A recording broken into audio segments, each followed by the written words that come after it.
The series begins 200 years before the events of Game of Thrones. At that time, House Targaryen ruled the Seven Kingdoms because they owned dragons, making them the most powerful family in Westeros. They were known for their silver hair, and any king whose son died would succeed him. In the year 101, we meet King Jaehaerys. Jaehaerys ruled the kingdoms for 60 years, a period of peace and prosperity. Now, he has convened a meeting of all the important figures to choose his successor to the throne, as all of Jaehaerys' children have died. He intends to choose one of his grandchildren. The first candidate is Princess Rhaenys Stargarden, and the second is her young cousin, Viserys Stargarden. The one who wins the throne is Vissa Stargard, and Rhaenys loses because she is a woman. Jaehaerys believed that the dragons themselves would destroy House Dragon, so before he died, he decided to choose someone to be the heir. 9 years later, we see a dragon flying in the sky named Serax, and on it is Rhaenyra Targaryen, the king's daughter. Rhaenyra is a very talented girl with the ability to command dragons, and she wants to be a warrior and fight in wars, not a queen like her mother. She goes to meet her mother, Aemma. Aemma is about to give birth at this time and tells her daughter, "One day you will sit like this on the bed to give birth because this is how we serve the king." But Rhaenyra refuses and wants to become a warrior. Afterwards, Rhaenyra meets her close friend, Illest, and invites Illest to ride her dragon, but Illest refuses because she is afraid of dragons. Meanwhile, King Viserys is meeting with his council of advisors, and a man named Coriolis is talking about a problem facing the kingdom. He says there's an alliance forming in the Free Cities, calling themselves the Triad Alliance, and that we must intervene and break this alliance because it will affect the goods coming from the continent of Essos. If we don't intervene, a disaster will occur, but King Viserys ignores him. These things are because his wife is about to give birth, and that's all that's occupying his thoughts. He wants to have a son. Meanwhile, Viserys is being treated for a back injury he sustained while sitting on the throne. This injury is rare, and the doctors are seeing it for the first time and don't know how to treat the king. However, Viserys isn't concerned about the injury. He's focused on his wife's pregnancy. He goes to see Aemma and learns that she has been pregnant 6 times before, but the pregnancies didn't last. They are very cautious this time and want the pregnancy to continue. Aemma tells her husband that if this pregnancy also fails, she doesn't want to get pregnant again. But Viserys reassures her, telling her that this pregnancy will be different and that she will have a son because he dreamt that his son would become king, and he is certain of it. "My dream will come true." The king has a brother named Daemon Targaryen. Daemon is the captain of the King's Guard. He has a strong presence and personality, and possesses the qualities of a leader. He gives the guards an encouraging speech, telling them, "I have trained you well so that you will become strong fighters." He orders them to go down to the city streets and kill criminals without any mercy so that the city will be safe and prosperous. There were many bodies, and thieves had their hands cut off and murderers had their heads cut off. Afterwards, Rhaenyra meets her uncle Daemon and finds him sitting on the throne. He tells her, "Perhaps one day I will sit on it because Viserys has not yet had a son, so I am the rightful heir to the throne." He gives her a gift chain, and because of what he always does to the criminals, a meeting is held between the king's advisors. They don't like the brutality Daemon has shown, and Lord Otto, who is the king's assistant, tells Daemon that the king's guards are not under his command to give orders on his own. Innocent people were terrified yesterday. Daemon says that the king's guards were defending the kingdom, and tomorrow knights and prominent families will arrive in the city to attend the tournament. It's unacceptable for them to come amidst the criminals and be subjected to robbery and murder while you live in the castle, protected by guards, unaware of anything happening. Down below, King's Landing is full of chaos, and the people must. Benem is sleeping peacefully. King Viserys and Coriolis agree with Daemon's words. Otto provokes Daemon, saying, "I wish you'd put this effort into your wife, whom you never see." But Daemon doesn't love his wife and tells Otto, "I wouldn't mind giving you my wife instead of your dead one."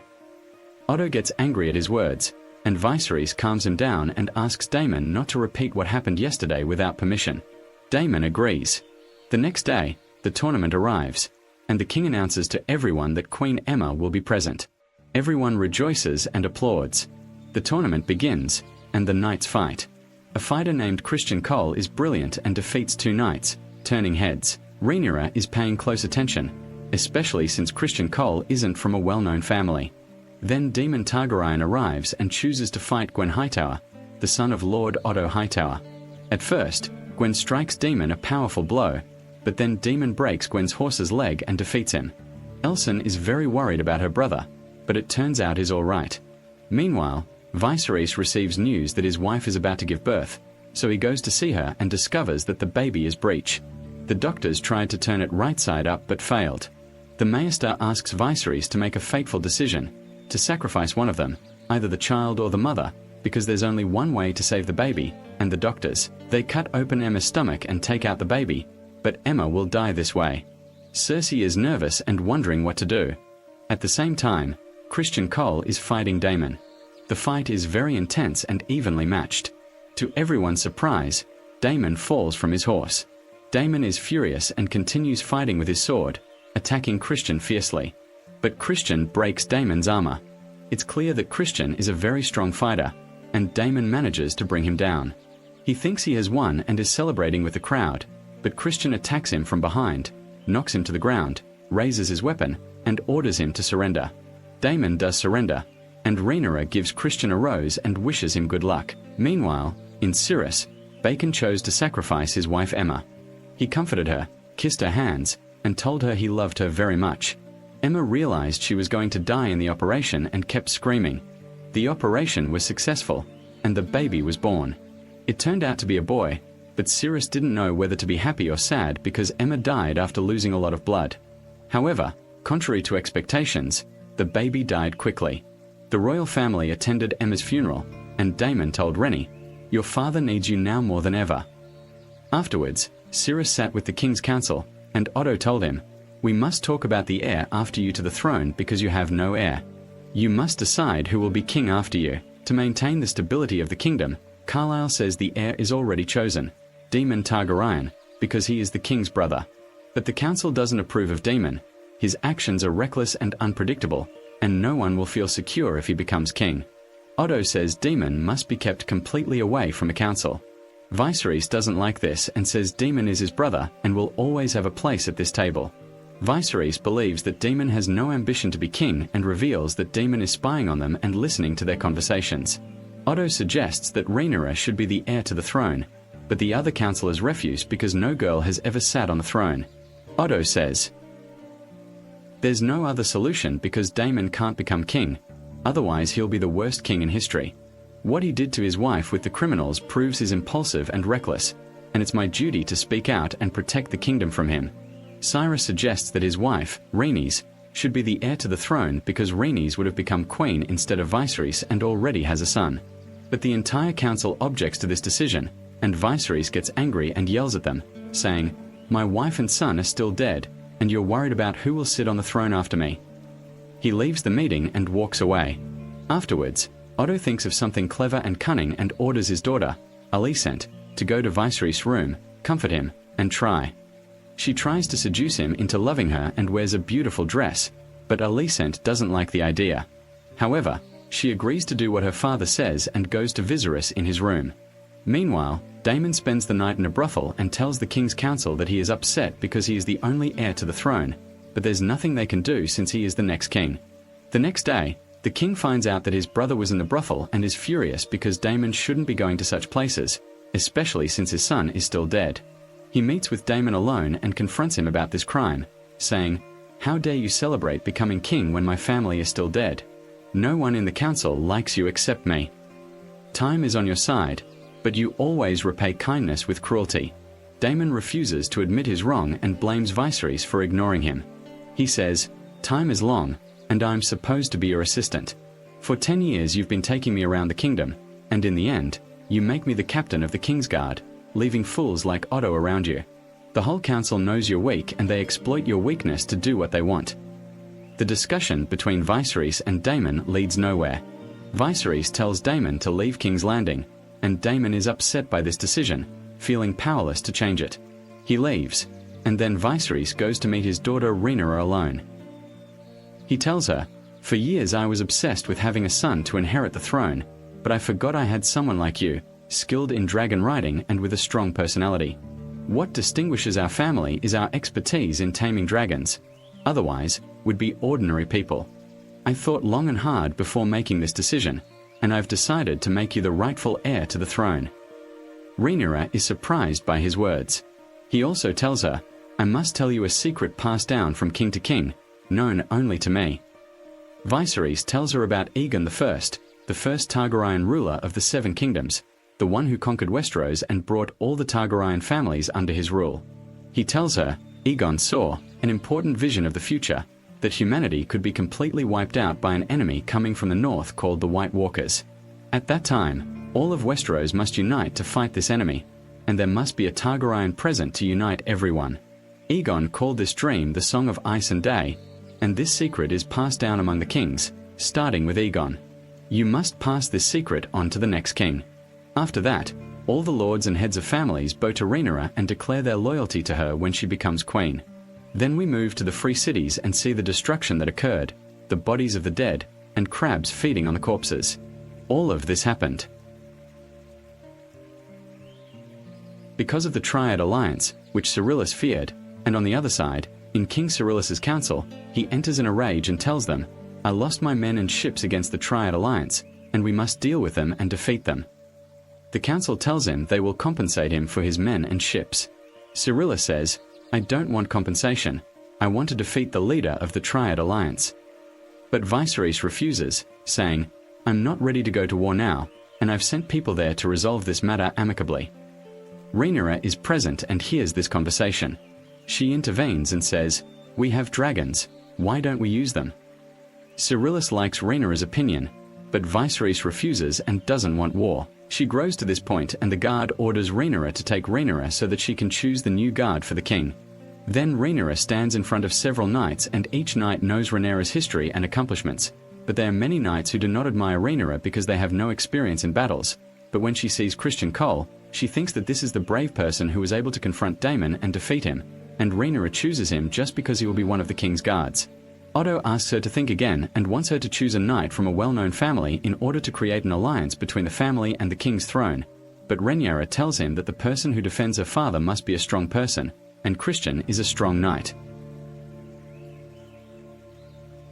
Then Illusion remains with Viserys in his room, and Viserys shows her the model he is building and tells her about the ancient city of Valyria, which was once a city full of goodness and prosperity, with powerful families and about 1,000 dragons. House Targaryen came from this city, but it collapsed due to a huge volcano. Fortunately, House Targaryen escaped before the volcano and came to live in Westeros. The glory that existed in Valyria will never be repeated. Then they talk about Rhaenyra, and Viserys asks Illusion to speak with Rhaenyra to mend her relationship with him because they haven't spoken much since her mother died. She agrees and goes to meet Rhaenyra. Rhaenyra tells her that she is worried about the king's council because they are looking for a new wife for her father, and if this wife bears a son, the throne will be taken from her. She calms her down and makes her pray with her, and tells her that when her mother died, her relationship with her father became difficult, and she was the one who made an effort to communicate with him. The next day, Viserys meets Corlys and his wife Rhaenys. Viserys tells Corlys, My duty as king is to always avoid war, but your men and ships are very important to the kingdom. Corlys understands his point of view and tells him, I came to talk to you about something else. The enemies are now focusing on us, especially since the future. The kingdom is now in the hands of a girl, and your relationship with your brother isn't good. Viserys asked him what solution he has. Corlys told him, We'll make an alliance between my family and yours, and you'll marry my daughter, Laena, so that the two remaining families from Valyria can unite. It's known that the Targaryen and Valyrian families are related by blood, and if this alliance happens, the future of the kingdom will be very strong. Rhaenys tells him that the council is waiting for him to choose a wife so that he can have more heirs, and their daughter Laena is the most suitable choice. Viserys is surprised by their words because he hasn't thought about marriage for a long time, and is worried about the age difference between him and their daughter. That night, he sits with his daughter. They are having dinner together, and he wants to tell her that he is thinking about marriage, but he is worried about his daughter's reaction and decides not to tell her now. Rhaenyra apologizes to him for interrupting their conversation when she brought up the idea of a war with dragons. Viserys tells her not to worry, that she is still young and learning. Afterwards, the doctors treat Viserys' finger injury. Meanwhile, Viserys tells Otto and Maester Mellis about his meeting with Cyrus and Rhaenys, and that they are suggesting he marry their daughter. Otto is against the idea of him marrying Lena in particular, but he hides his true intentions from the king and tells him that marrying Lena is an excellent idea.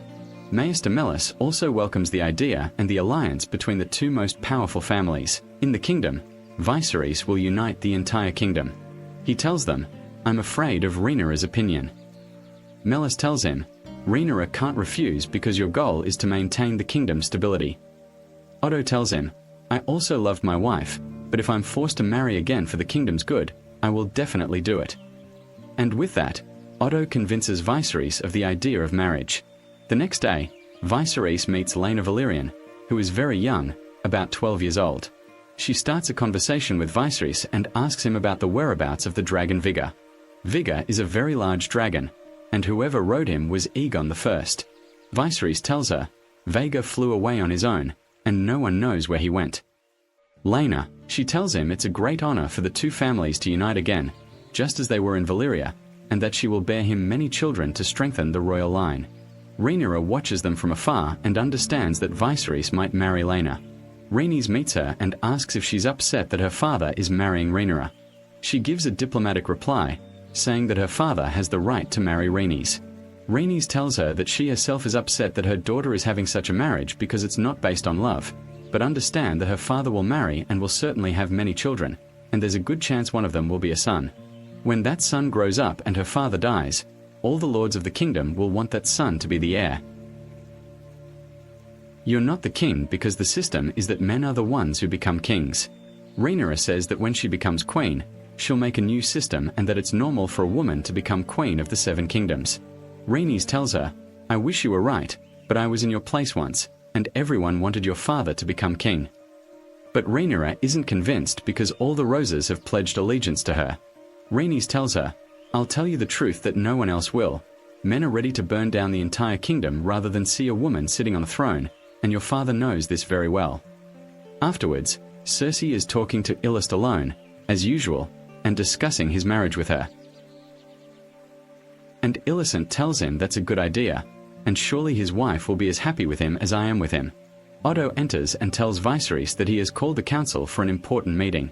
It turns out that Daemon stole the dragon eggs last night, and the guards couldn't stop him.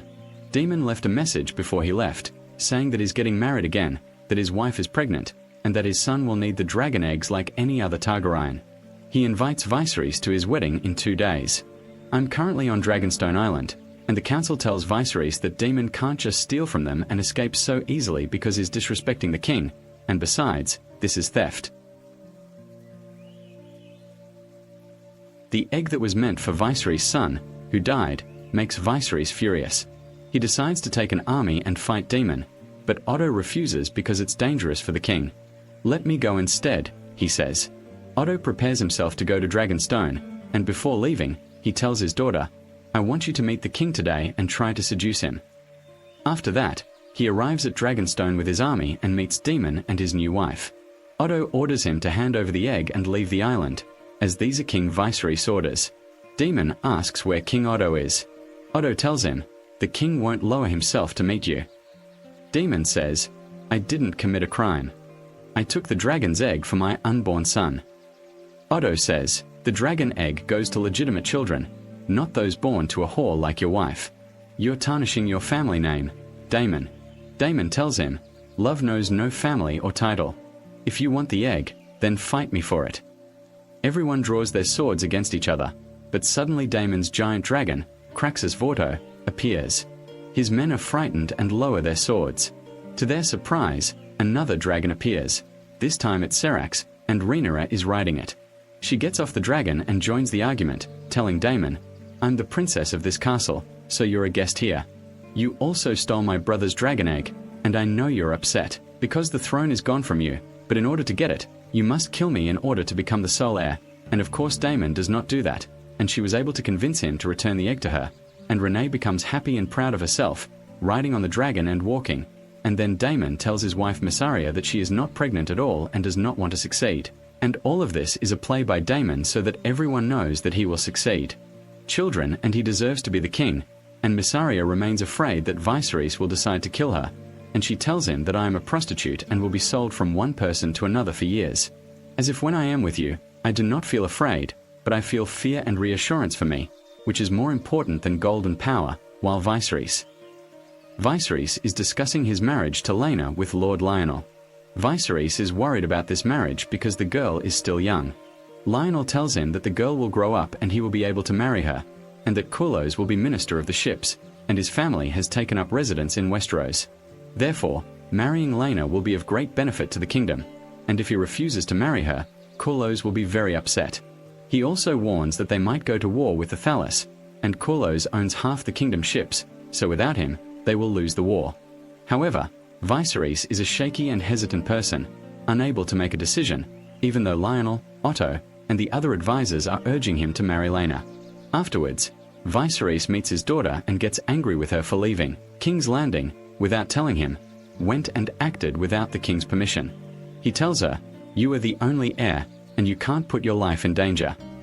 She defends herself, saying, "I retrieved the egg without a single soldier dying, and Otto couldn't have done what I did." Viserys tells her, "You've grown into a mature woman, and you remind me so much of your mother.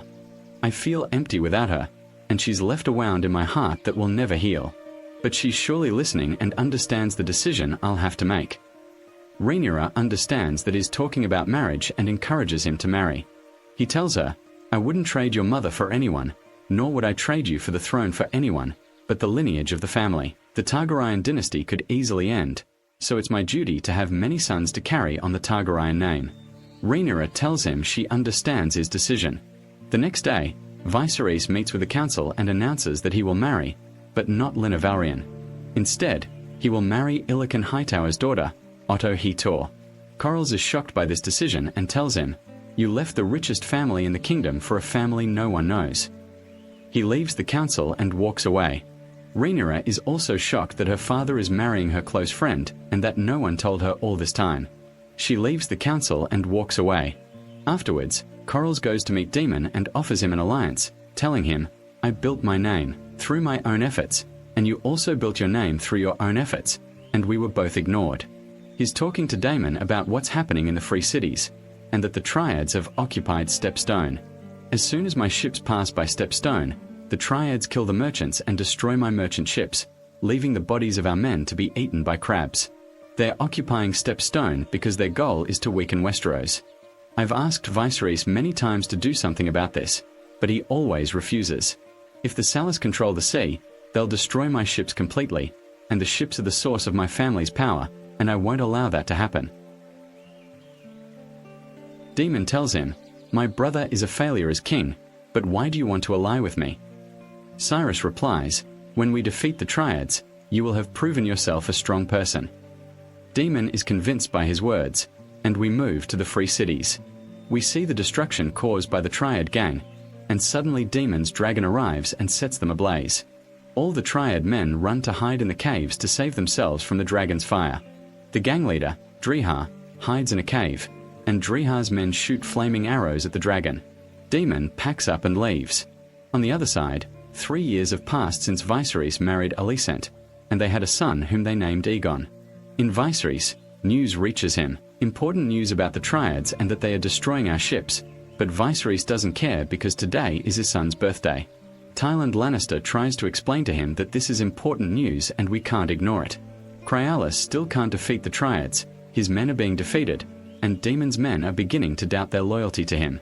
Otto intervenes and says the king won't interfere in this war because Cryalis and Daemon started it without the king's permission. Meanwhile, Cersei tells Tywin that the Triads issue has been going on for 3 years, so there's no problem if we wait 3 days. Cersei is searching everywhere for Rhaenyra, and at that time she is sitting. She's reading alone when Illist comes to meet her and invites her to join her on the hunt. However, the relationship between Rhaenyra and Illist has become strained since Illist married Viserys, and Rhaenyra refuses to go with her. Illist tells her that these are the king's orders and that their relationship doesn't have to be like this, but Rhaenyra doesn't respond and leaves. She joins her father and Illist on the hunt, but she isn't enthusiastic or happy with them. Viserys hints to Rhaenyra that she needs to get married and have children. Later, the king's entourage arrives at the village, and the inhabitants welcome them. Then, Jason Lannister meets Rhaenyra and introduces himself, hoping that she will. Jason is impressed and tells her he's the leader of the richest family in Westeros. He offers her a drink and describes the beauty of House Lannister Castle, telling her he could build a dragon enclosure there because he fulfills his wife's every wish. Rhaenyra realizes he's proposing marriage, which she dislikes. She leaves and tells her father, "I didn't expect this from you." Jason is very arrogant. Viserys tells her he receives many marriage proposals and refuses every time he brings up the subject. She replies that she doesn't want to get married, and they both start arguing. Otto intervenes, telling Viserys that hunters have spotted a white stag. If they catch it, the white on Aegon D's birthday will be a good omen. Rhaenyra disappeared from Viserys' sight, mounted her horse, and rode into the forest. Christian Cole chased after her, wanting to be by her side to protect her. Finally, he stopped her and asked what was bothering her. She replied, "How can you, father, want me to be queen and at the same time marry into the Lannister family?" Christian joked with her and offered to kill Chesson Lannister. She suggested they take a walk together in the forest. Christian told her he had never been engaged before and then decided she should join the Kingsguard. She told him he was lucky to be free to make his own decisions. Christian replied that all the girls in the kingdom wanted to be. Rhaenyra tells him, "I am indeed a princess, but I have no power."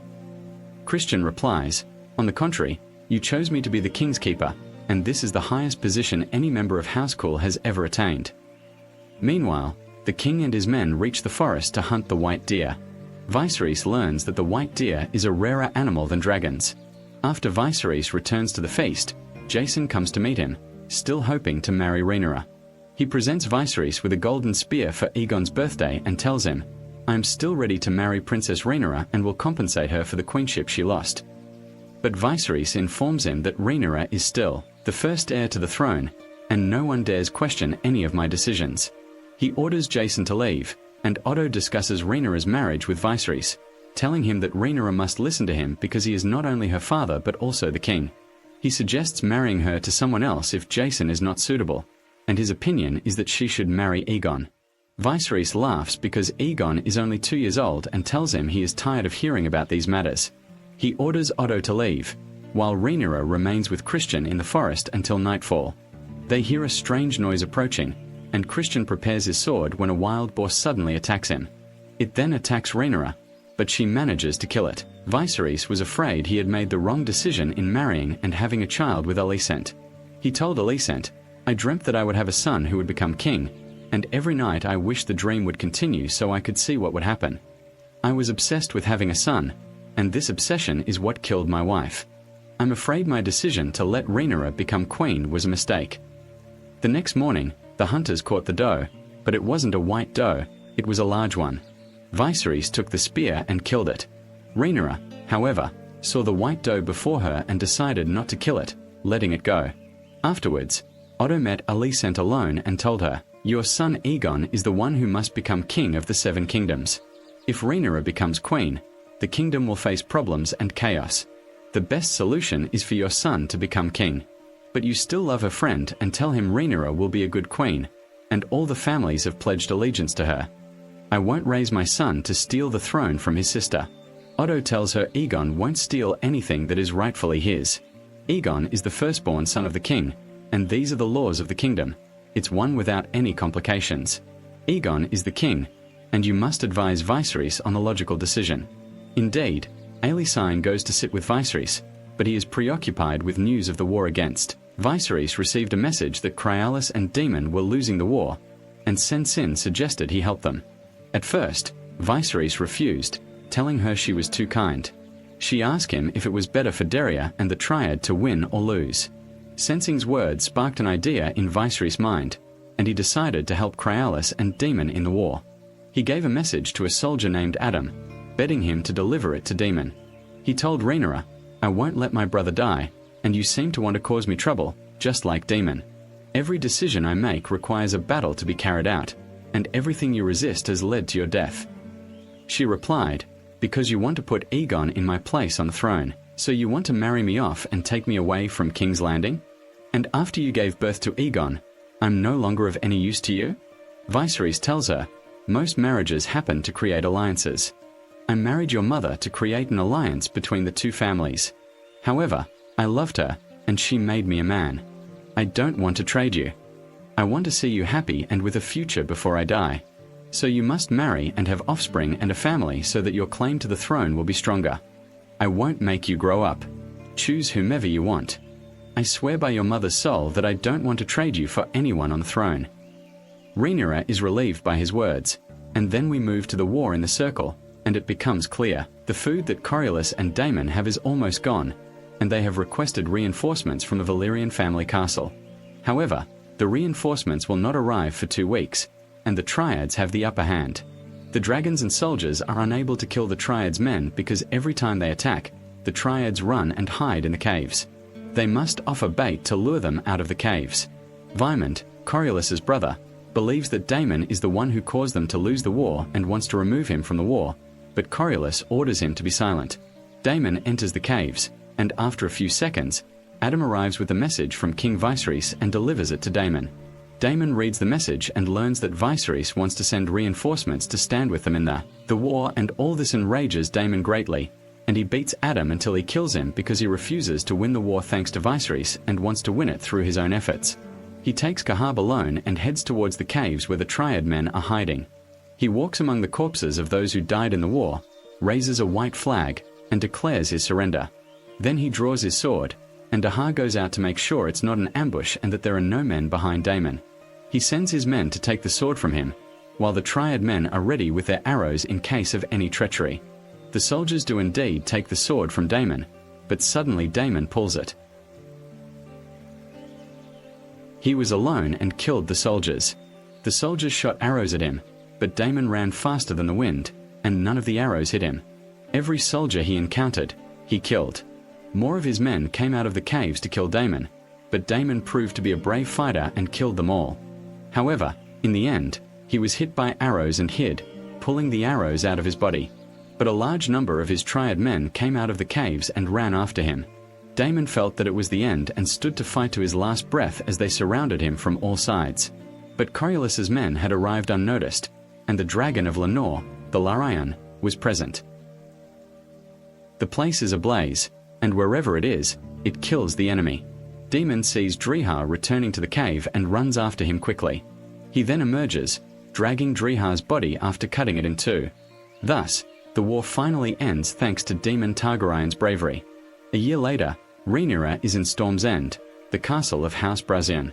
Many men come to ask for her hand in marriage, some very old, even older than King Viserys, and others very young. Rhaenyra rejects them all and decides to leave the castle and return to Lex Landing. While she is on the ship, a dragon appears in the sky and is very close to them.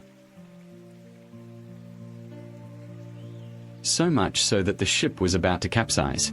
It turns out that the person riding the dragon is Daemon, coming to meet the king for the first time since Ser banished him. He is wearing a crown and approaches the king, with the guards raising their swords. Daemon tells his brother, "When I defeated Drihar, everyone considered me the king of the sea, so that's why I'm wearing a crown. But the whole kingdom has only one king."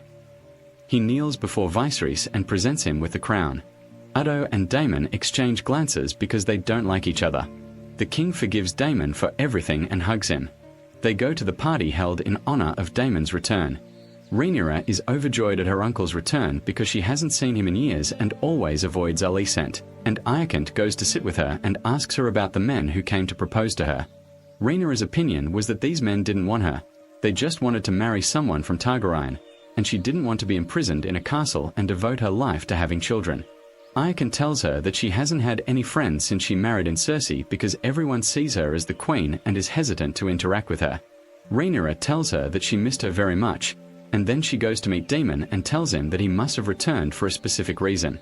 Daemon notices that she is wearing the necklace he gave her as a gift and tells her that he came back to rest.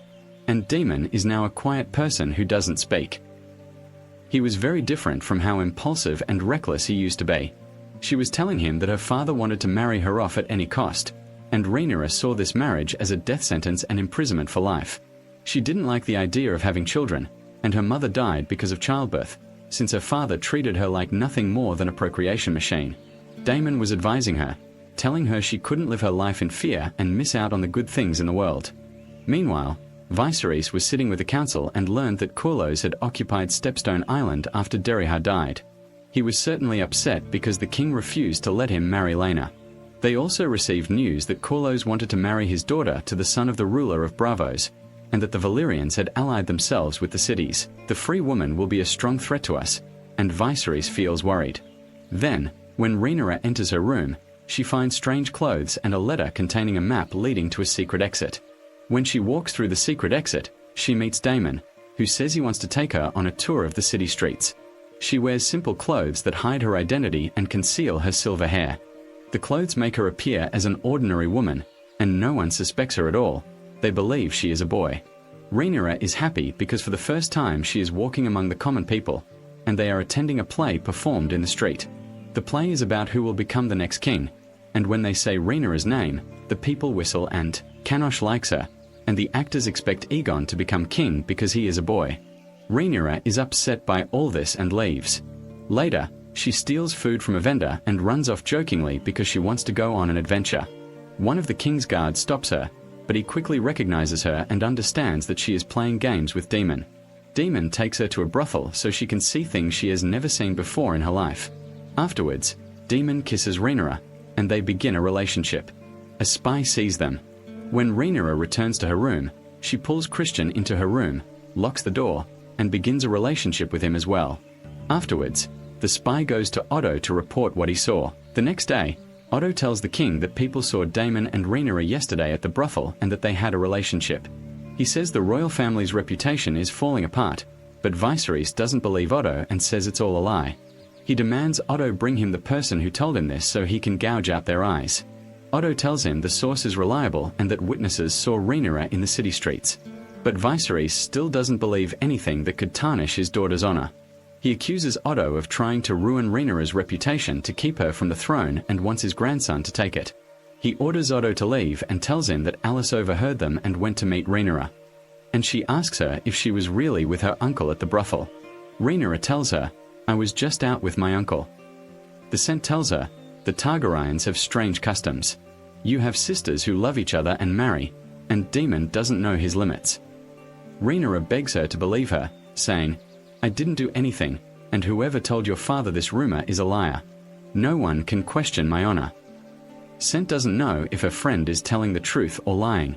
She tells her, "You can't go into the brothel so your reputation isn't tarnished by any rumors." Rhaenyra tells her, "I regret this." Afterwards, the guards arrest Daemon, who was drunk. They hand him over to Viserys, and when Viserys sees him, he strikes him in the stomach and asks him if the rumor that was spread is true. Daemon doesn't deny it and says, "At least she had this relationship with me. I'm not a stranger." Viserys becomes furious when he confirms that he did this and tells him, "Because of you, no one will agree to marry her." Daemon replies, "Why would anyone marry her? I'm the one who wants to marry her, to do like Aegon I, who married several women." Viserys says to him, "You're comparing yourself to Aegon? You're just a plague who wants to destroy me. In reality, your goal isn't to marry my daughter, you want to take the throne." Viserys, for the second time, passes him by and leaves the city, not wanting to see Daemon for the rest of his life. Then, Alicent calms Viserys and tells him what Rhaen said, that she didn't have a relationship with Daemon, so she believes Daemon is lying and his goal is to provoke her. Alicent suggests he go talk to Rhaenyra to understand the situation. Viserys is convinced by Alicent's words and goes to talk to his daughter, telling her that regardless of whether the rumor was true or false, she shouldn't have gone to the brothel and cast suspicion on Rhaenyra. She tells him that if she had been born a man, she could do whatever she wanted, and if she had illegitimate children, no one in the council could say anything. Viserys tells her she's right, but she was born a woman, so she should live by the laws of women. "You decided to marry Lenore, and you will obey my command without question," Rhaenyra asks him. "And what will you do about Otto, who wants his grandson to become king? Otto spied on me to find a reason to disinherit me. I agree to marry Lenore, but on the condition that you remove Otto from the position of Hand of the King." Viserys then confronts Otto and tells him, "I understand perfectly well that you made Alicent get close to me so that I would marry her. Therefore, you are now serving your own personal interests, not the interests of the kingdom." He strips Otto of the Hand of the King's emblem, and Otto is very upset and doesn't say a word. The Maester goes to give Rhaenyra herbal tea on the king's orders because this tea will prevent her from conceiving. Then Daemon arrives. He goes to the kingdom of the valley and meets his first wife, Raya, but they don't love each other, and their marriage was a diplomatic one.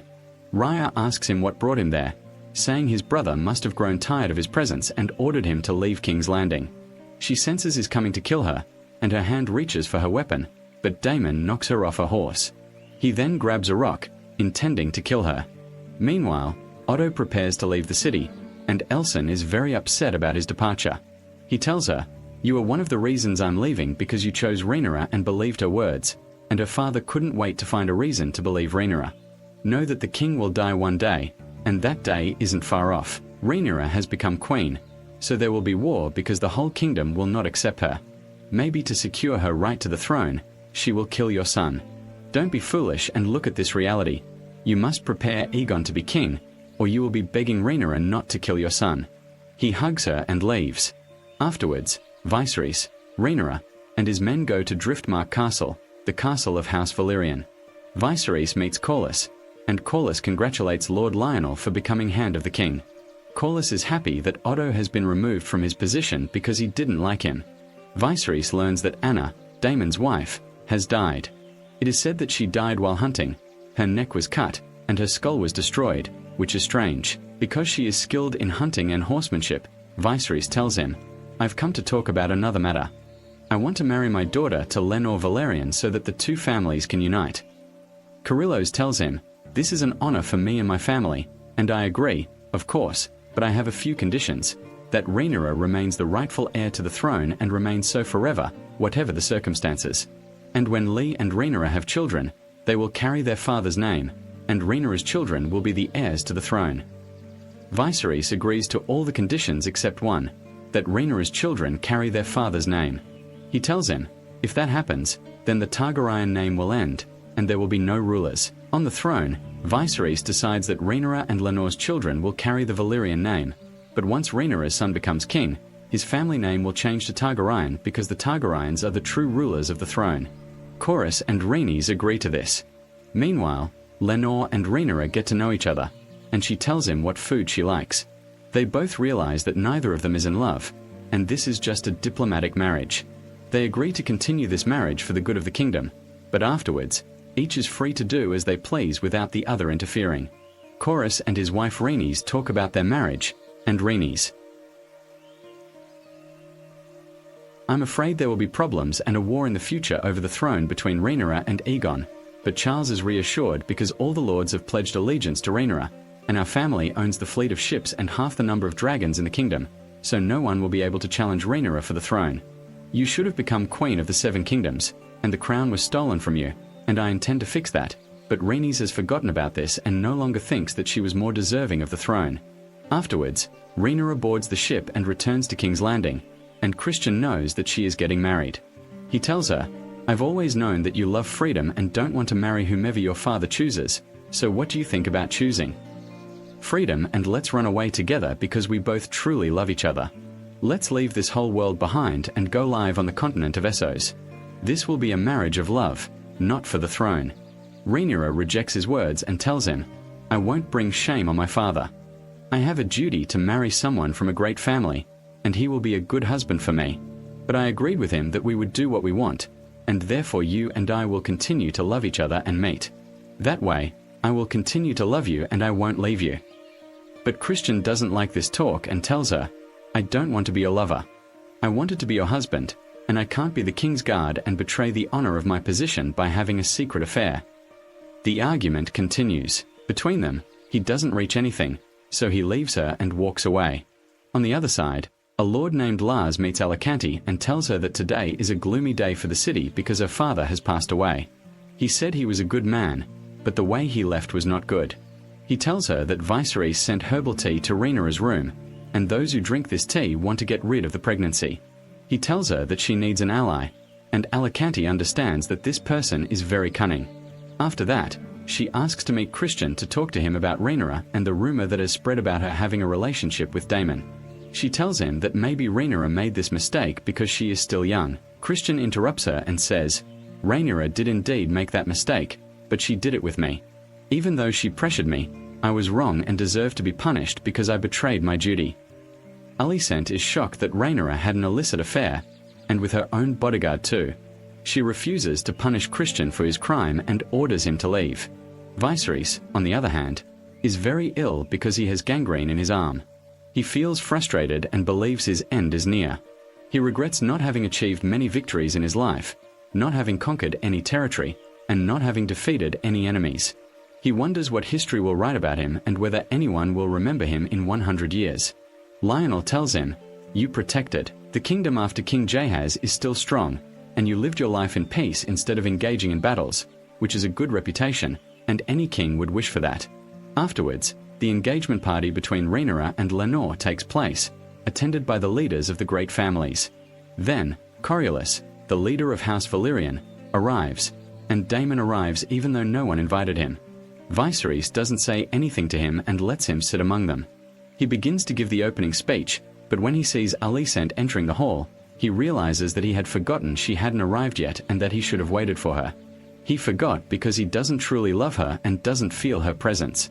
Alicent looks at Rhaenyra and now knows her true nature. Viserys continues, saying that many tournaments will be held in honor of this celebration. Afterwards, Rhaenyra and Lenore dance together, pretending to be in love. Then, a man named Gerald confronts Daemon, the brother of Rhea, whom Daemon killed. Gerald suspects Daemon of murdering his sister and tells him that someone like him must be held accountable for his crimes. But Daemon ignores him and lets him talk without responding. Gerald says, "I want to talk to you about Hersa because it's my right to inherit my deceased wife's estate and lands." Gerald is shocked by his words. Afterward, Daemon goes to dance with Laena Valyrian and flirts with her. He is clearly attracted to her, and she is also very attracted to him. Daemon then goes to Rhaenyra. He tells her not to marry Lenore, saying, "I know you don't love him." Rhaenyra replies, "If you're worried about me, then you should kidnap me and marry me."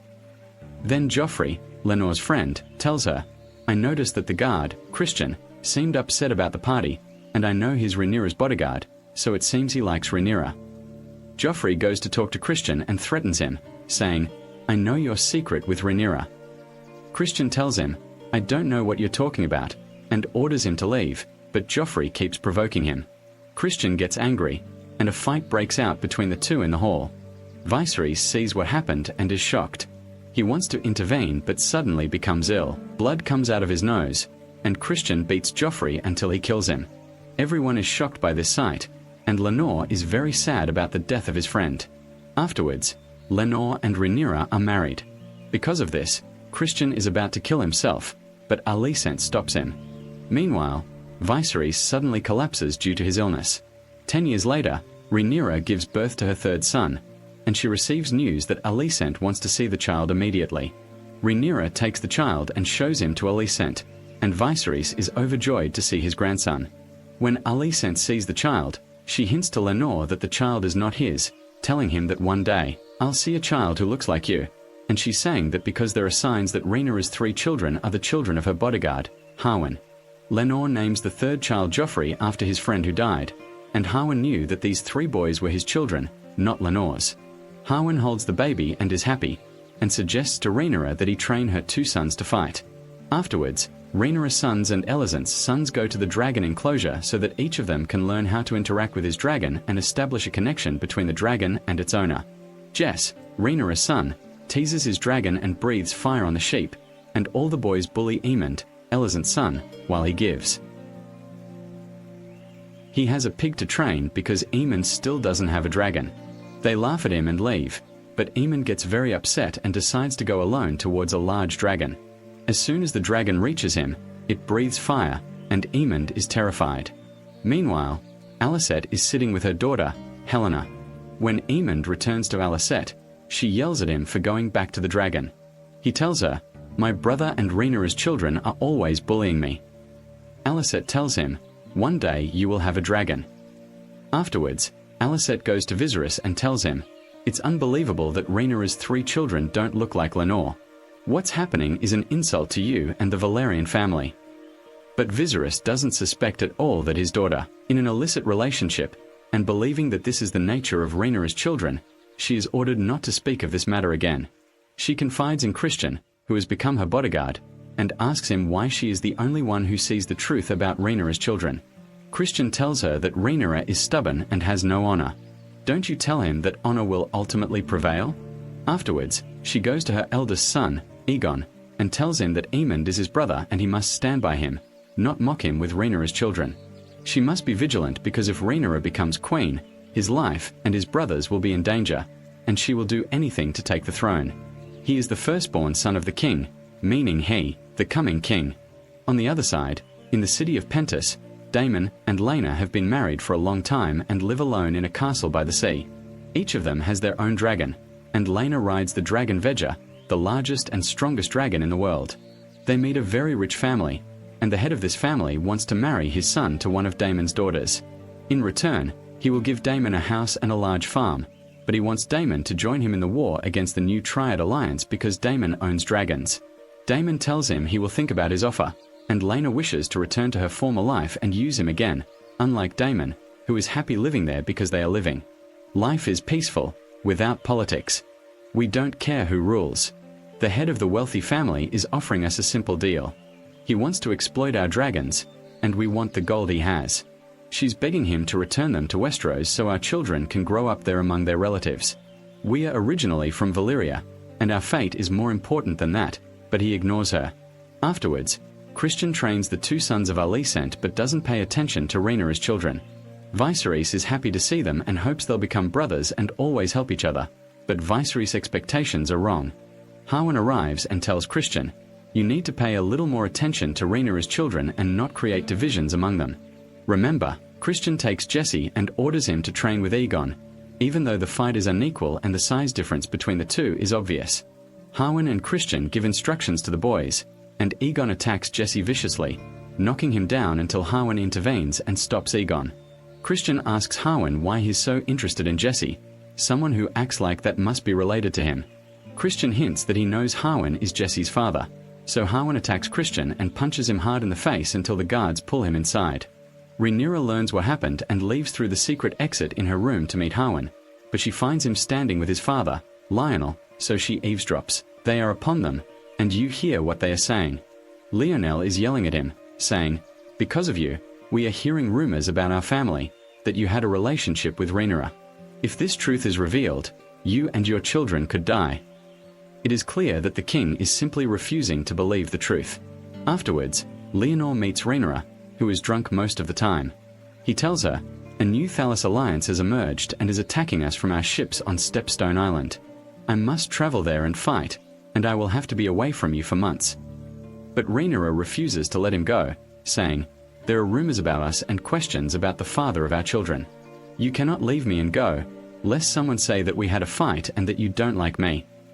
But Leonor, he acts indifferently, believing they aren't truly his children, and doesn't care if Rhaenyra is involved with someone else.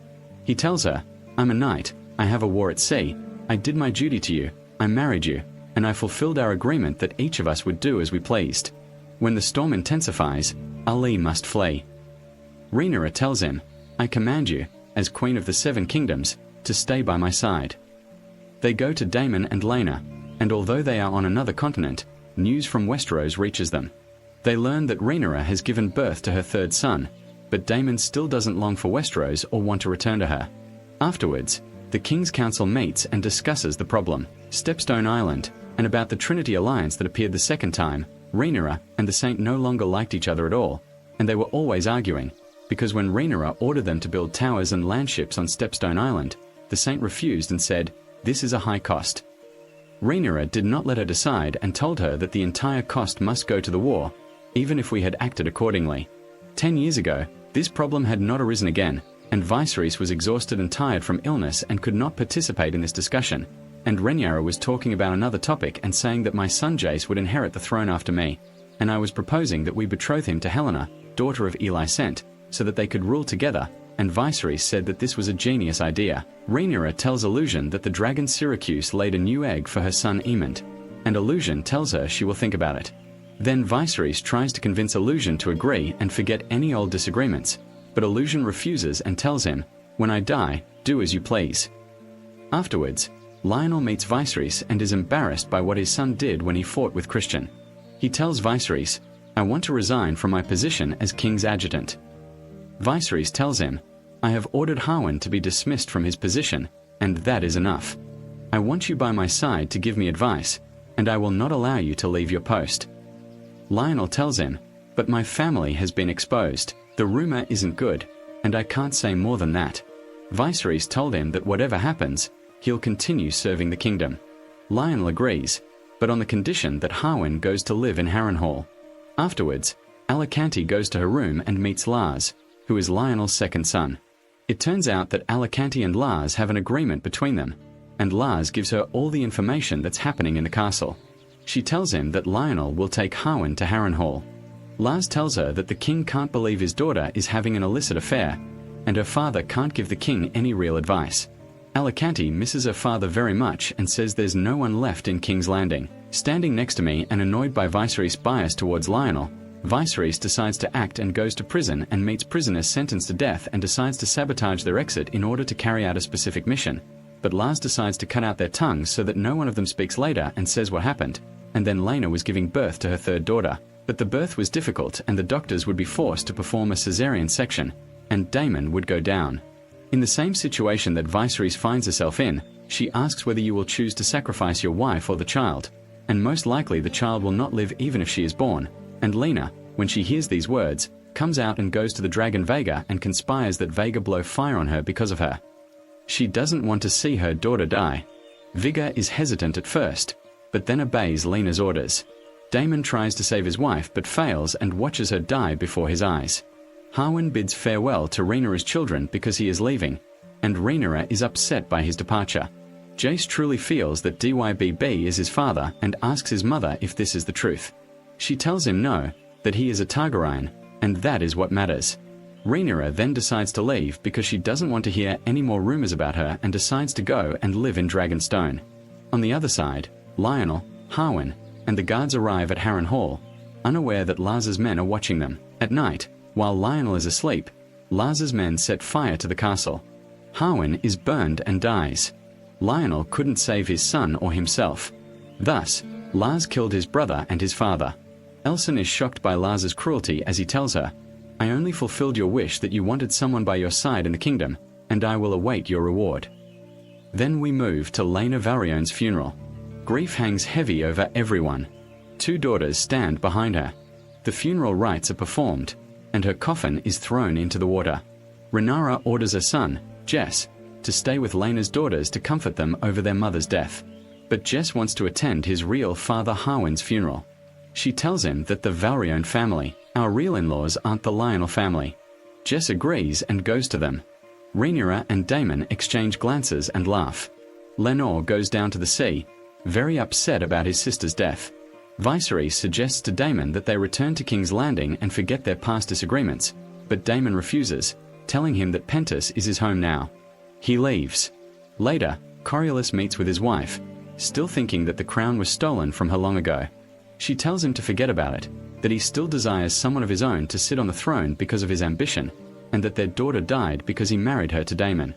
Coriolis asks her what the point of life is if he doesn't leave a legacy. Renee says and accepts the truth that Rhaenyra's children are not of our blood and are not Lenore's children, but Laena's children are of our blood and they are our real heritage. But Coriolis tells her that the important thing is that our family name continues and does not end no matter whose blood it is. And then Rhaenyra and Daemon talk together in private and she tells him that Lenore has no purpose in my life and they married me off in a silly charade. But I am trying to maintain appearances. And I tried with Lenore to have children with him, but he refused, so I had to have children with someone else, and that was Harwin, and I was happy that someone wanted me. Daemon believes that Alicent killed Harwin and Eleanor, but Rhaenyra says Alicent isn't a murderer. Daemon tells her that everyone has a corrupting influence. Rhaenyra tells him that he shouldn't have left her when she was young. Her life has become a joke because he didn't marry her. Daemon tells her that his life is also no longer good, and they both confess their love for each other. At the same time, Aemond sneaks up on the dragon figure, Laena's former dragon. Aemond is emboldened and stands before him, wanting to possess him. He is about to mount Figure, but Figure wakes up and prepares to breathe fire on him. Aemond manages to calm him down, climbs onto him, mounts him, and commands him to fly. Figure obeys, and the girls, Laena saw him, and Aemond was about to fall off the dragon's back because he was very small and not used to riding it. He struggled to hold on, and eventually, he managed to stay on its back and made contact with Figure. Figure became his new guide. Lena's daughters woke Jess and told him that someone had stolen Figure. They went to confront Imond and told him that Figure was their mother's dragon. Imond told them that their mother was dead and Figure was now his, but they didn't like this because they were supposed to inherit the dragon. The girls argued with him, and Jess and his brother Luke intervened and attacked Imond. They all ganged up on him and beat him, but Imond managed to get away from them and told Jess and Luke that they were not his children. Legitimacy. Jesse grabbed a knife and stabbed Imond in the eye. The guards intervened and stopped them. The guard was shocked to see Imond's injury. Viserys scolded the guards for not intervening sooner. Imond's injury was serious and required 10 stitches. Unfortunately, he lost his eye.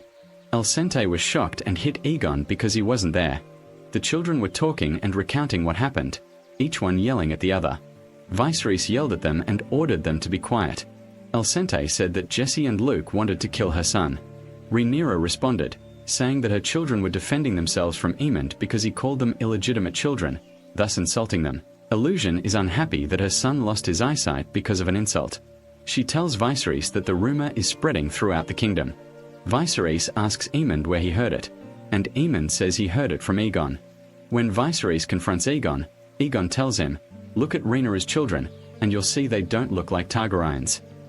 Viserys gets angry at them all and says, "These fights must end.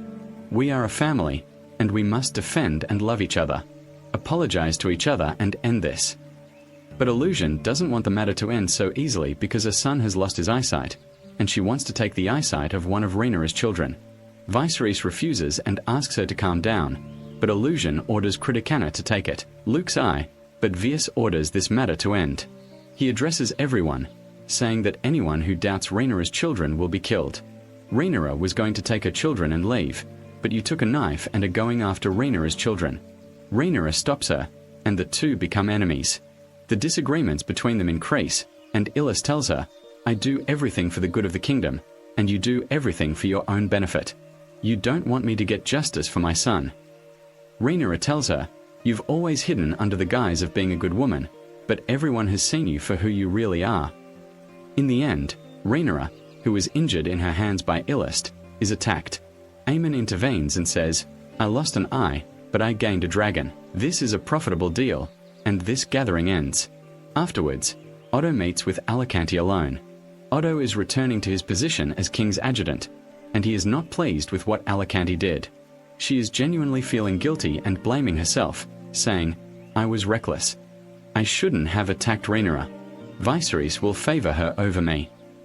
Otto suggests she speak to Viserys calmly, try to soothe him, and ask for his forgiveness. All we have to do is wait for the right moment, and then we will be victorious. Try to learn to control your emotions. Aemond has received a great reward called Figure, and fortunately, Figure is now on our side. The next day, the doctor stitches Rhaenyra's wound. Lenore meets her and tells her, "I know your children aren't my real ones, but I love them with all my heart." Rhaenyra tells him, "I wished you and I could have children, but I love and respect you." Lenore tells her, "I've decided to leave the entire kingdom because my reputation has become tarnished, and I'll go live on the continent of Essos." Later, the king and queen are on their way to King's Landing. Illist wants to apologize to Viserys, but is unwell and unable to speak. Lars then meets Illist and understands that she wants revenge on Rhaenyra and her children. He offers to take one of Rhaenyra's children's eyes, but Illist refuses, telling him she needs him for other matters. Meanwhile, Rhaenyra realizes she needs a strong ally to help her reach the throne, and she chooses her uncle, Daemon Targaryen, so that together they can fight Alicent and her men. She asks Daemon to marry her, and it's Targaryen custom for them to marry each other, even siblings. Daemon agrees. Then, Leonor runs away from his family, takes a boat, and leaves. This allows Daemon to marry Rhaenyra. 6 years pass, and Nicarillos goes to fight the New Thalas Alliance at Stepstone. He fights for years and hasn't returned. Rhaenys rules Driftmark Island, believing her husband is dead. Nicarillo's brother, Vaemond, is now greedy for the throne of Driftmark and says, "It's not right for a woman to sit on the throne." Rhaenys says the throne should pass to Luke Valerian, Rhaenyra's son, because that's what Corrals wanted. But Vaemond knows that Luke and Jace are not Lena's children and are not of the Valyrian lineage. He tells Rhaenys, "You know I'm right, and if we believe these scribes, the Valyrian family will end." The right thing is for me to be the ruler, and Queen Alicent is on my side. Meanwhile, Daemon and Rhaenyra have been living together in Dragonstone for the past 6 years. Daemon's Nen has laid 3 eggs, and Rhaenyra is preparing her son Jace to be the future king, bringing him a tutor to teach him the history of the kingdom. They learn the ancient Valyrian language, and Jess loves to learn. Daemon receives a message from Vaemond questioning Luke's legitimacy to the throne of Driftmark. Rhaenyra is upset when she sees this message because Jess's legitimacy to the throne of the Seven Kingdoms will be called into question. They deduce that Vaemond will ally with the Otto Hitor family. Daemon says that Rhaenys will be on their side because his daughters live with her. Rhaenyra decides to go and meet her father. Meanwhile, the entire kingdom is under the rule of the Hightower family because King Viserys is near death and always in bed, so the Senate is running everything in his place. They are surprised when they learn the news about Rhaenyra and Ola. Rhaenyra goes to meet her father and is shocked by his appearance because gangrene has spread throughout his body and he can no longer concentrate. He doesn't even recognize Rhaenyra standing before him and can't move from his bed. Rhaenyra shows her father that she has given birth to 2 sons with Daemon and named them Aegon and Viserys. Viserys is overjoyed. Daemon then asks him to declare Luke the heir to the throne of Driftmark, but Viserys can't concentrate and tells them that Alicent and Otto are running everything. He feels short of breath and asks them to give him this drink quickly. Viserys gets better after drinking it, but Daemon suspects the drink, and then Alicante gets angry with the maid. She finds out that the maid had a relationship with her son, Aegon, but the maid was innocent and tells her that Aegon forced her. Alicante orders her not to tell anyone so that the family's reputation isn't tarnished. She gives her money and orders her to leave the castle. She also orders her to drink the herbal potion immediately, which will prevent her from conceiving Aegon. Afterwards, she scolds Aegon because he's always obsessed with women, and Alicante is always cleaning up after him. He was lazy and foolish, so she slaps him and tells him he's useless and that she wishes she had never given birth to him. Then she goes to greet Rhaenyra and Daemon, who are surprised. The state Lives's had reached was such that he couldn't even remember their names. They accused Illusion of drugging him with a sleeping tea so that she and Otto could rule the Seven Kingdoms, pointing to the Hightower crest as evidence, which was found everywhere in the kingdom. Illusion defended herself, saying that it was once Lives's who had done this to him. She told Rhaenyra, "I've forgotten all the old conflicts between us." Meanwhile, Rhaenyra's sons, Jess and Luke, went down to the arena where they used to train, and everyone was staring at them. This greatly annoyed Luke, who told his brother, "If I were like Lenore, I would be the Driftmark king, but unfortunately, I look like Harwin, and that's why everyone is staring at us." But Jess tells him that what people say doesn't matter. Then they see Aemond, now grown, training with Christian. He's become a very strong fighter, so strong that he's even surpassed Christian. He's wearing a black mark to hide his missing eyes. They're interrupted by the arrival of the Valerian family. Vaemond is there to claim his right to the Driftmark throne from the Queen, but the Senate is afraid to make a decision she might regret later. She still has some affection for Rhaenyra, her childhood friend. Otto is completely sympathetic to Vaemond. Rhaenyra goes to talk to Rhaenys, wanting to win her over as an ally, but Rhaenys is upset with Rhaenyra because her marriage to Lenore failed, and Lenore ran away because of her. She says, "I loved Lenore and I'm not to blame for what he did." Rhaenyra asks her to let Luke be the heir to the throne of Driftmark, and in return, she'll marry her 2 sons to Laena's daughters. This way, Jace will rule the Seven Kingdoms, Luke will rule the throne of Driftmark, and Laena's 2 daughters will become queens. Rhaenys considers her offer but doesn't make a decision and leaves. Rhaenyra feels frustrated and goes to her father. She sits with him and says, "You've given me a huge burden by making me the heir to the throne. I thought I wanted to be queen, but I never imagined all this would happen. If you want me to be queen, then defend me and my children." Viserys then repeats that he has dinner with his entire family and orders Otto to prepare a meal for them all. Afterwards, Otto gathers everyone to finalize the matter of the Driftmark throne.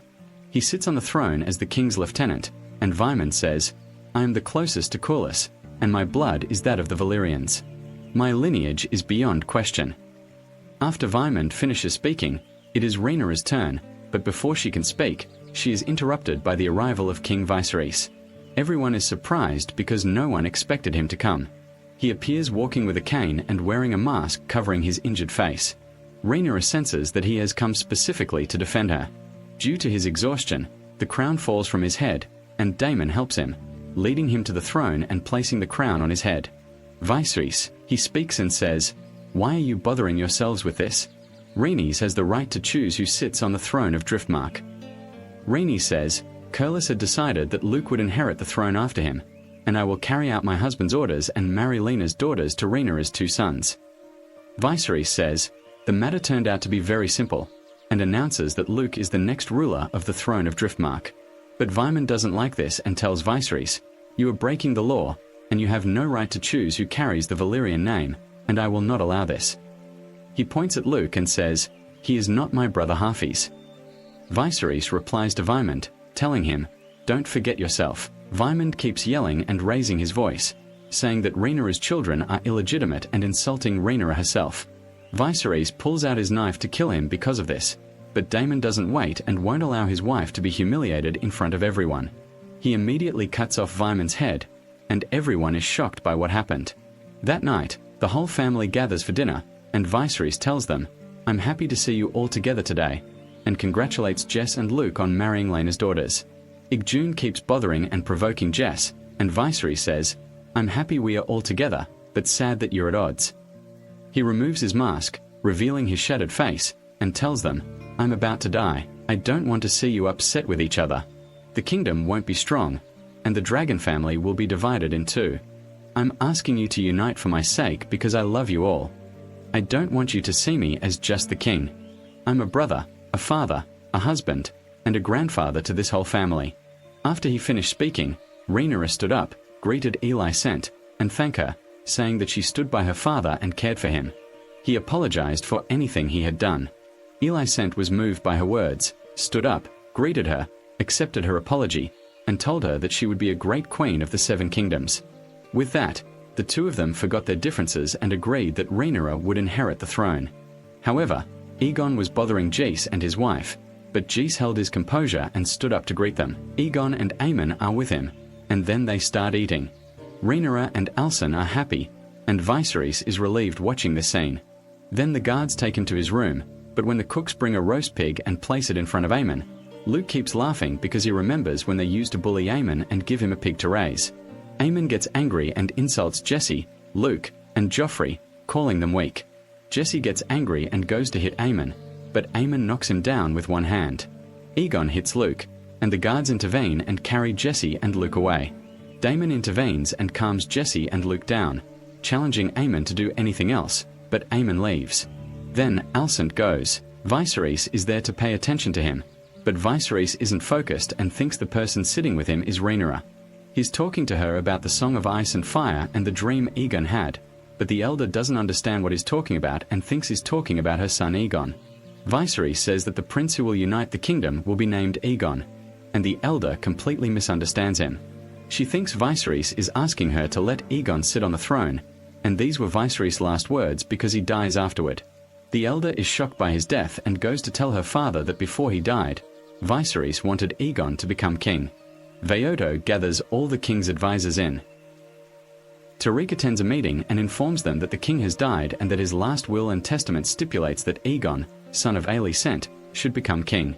He reveals that the council members had long agreed to make Aegon king, but Lord Bisbury objects to this decision because the king declared Rhaenyra his heir, and there's no evidence that the king intended Aegon to be his successor. I've known Viserys for a long time, better than any of you, and I'm certain he wouldn't reveal his last will and testament in front of just one person. Bisbury also suspects Viserys of murder and accuses Alicent of treason. Christian banged his head on the table to silence him, but unintentionally killed him while defending himself. The Queen and the Senate ask what to do with Rhaenyra. Otto suggests killing Rhaenyra and her family to avoid war, and the King's Council agrees. The Senates become furious and vehemently reject the suggestion, saying Viserys wouldn't have allowed his daughter to be killed, but the Senates had no other suitable solution for dealing with Rhaenyra. Otto orders the guard Westerling to take his men to Dragonstone and kill Rhaenyra and her family, but Westerling refuses and resigns. Afterwards, the Senates and Otto search everywhere for Aegon, who has disappeared from the castle, and order the guards to go out and look for him. He's in the city, and Wyman decides to go out and look for him with them because no one understands my brother better than me. They go and look for him in brothels, but they still haven't found him. Wyman tells Christie, "I'm the one who deserves to be king because I studied history and philosophy, learned to fight, and I have the biggest dragon in the world. Aegon isn't even interested in being king, and I hope we don't find him and that I take the throne." At the same time, the two twin guards, Arik and Otto, are searching in other places and underground fighting arenas. They meet a girl named Arya who tells them she knows where Aegon is. Meanwhile, Otto informs the lords that Viserys has ordered that Aegon is appointed king, and the lords kneel and stand in awe of this decision. One lord says, "I have pledged allegiance to Rhaenyra, and I will not change the Aegon's allegiance." The guards take the lords who refused Aegon to be killed, and the remaining lords kneel out of fear. However, a man named Quezel pretends to kneel and agree, but in reality, he intends to leave the kingdom and inform Rhaenyra of all this news. Unfortunately, the guards discover him and take him to Otto. Quezel denies that he was going to Rhaenyra, but Otto does not believe him and orders him to be killed. Afterwards, Alicent weeps over her husband's body because she truly loved him. She goes to meet Rhaenys and asks for her support, and she testifies that Aegon will become king, and tells her that the Valyrian family always supported Rhaenyra, but she didn't benefit from this at all. Her daughter died in Pentos, and she lost her only son. Rhaenyra's children are not of her blood, and she ended up alone. But Rhaenys remains adamant and tells her that her family pledged allegiance to Rhaenyra. The Sense pleads with her, saying that she was supposed to become queen of the Seven Kingdoms, but it is the destiny of women to bring their men to the throne, and they will do this without any violence or destruction. If she is on their side, Rhaenyra can negotiate, and she will do whatever she wants. As the queen, she doesn't want any war. Rhaenys tells her that she has become a woman. "You're wise, but you don't think about yourself. You exert so much effort for your son and your father, and strangely, your ambition isn't to be a free woman. Why didn't you consider sitting on the throne?" Alicent tells her, "I'll leave you to think about what I've said," and leaves. Later, the Arik brothers discover Aegon's location and find him hiding under this table. Aegon tries to escape, but they catch him because he doesn't want to be king. Meanwhile, Alicent meets Otto and tells him, "From now on, I'll make the decisions I deem appropriate because I've always listened to you without question. But we won't kill Rhaenyra. I'll send her messages on Dragonstone and ask her to come forward." Loyalty to Aegon Otto is strongly rejected because Rhaenyra won't stay silent and there will be a war. You're just sympathizing with your childhood friend, Sant. You don't care about what he says and tell him that tomorrow Aegon will be declared king before all the people. That night, Sant sits alone, thinking. Then Rhaenys escapes from the castle with the guard, Arik, because she decided not to swear allegiance to Alicent. But on her way, she encounters large crowds of people who are going to attend Aegon's coronation ceremony. At the same time, Aegon and Alicent are on their way. Aegon still refuses to be king and tells his mother, "My father never wanted me to be king, and he never said anything like that to me. This is Rhaenyra's right, not mine."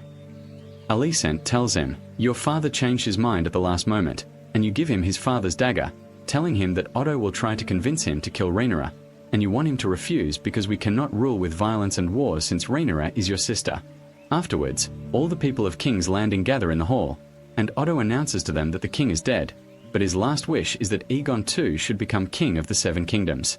Aegon steps forward and ascends the platform, and the ceremony of his investiture as king takes place. Christian, having become the new captain of the guard, places the crown on Aegon's head. Although Aegon did not want to be king, he feels power and prestige when he sees all the people applauding him and chanting his name. He feels the power and greets them, opening his arms and embracing the people. But suddenly, a dragon arrives and destroys the place. The people are terrified and flee in panic.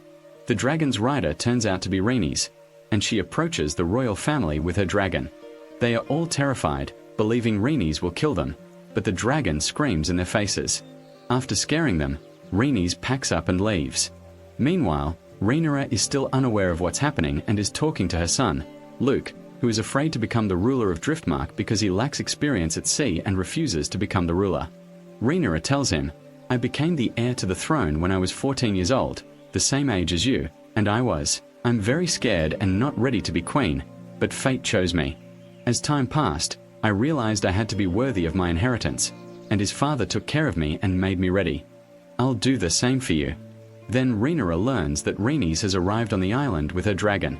A few minutes later, Rhaenys meets Rhaenyra and Daemon and tells them that Viserys is dead and Aegon has become king. Rhaenyra is shocked to hear this news, and Daemon believes that Viserys was murdered.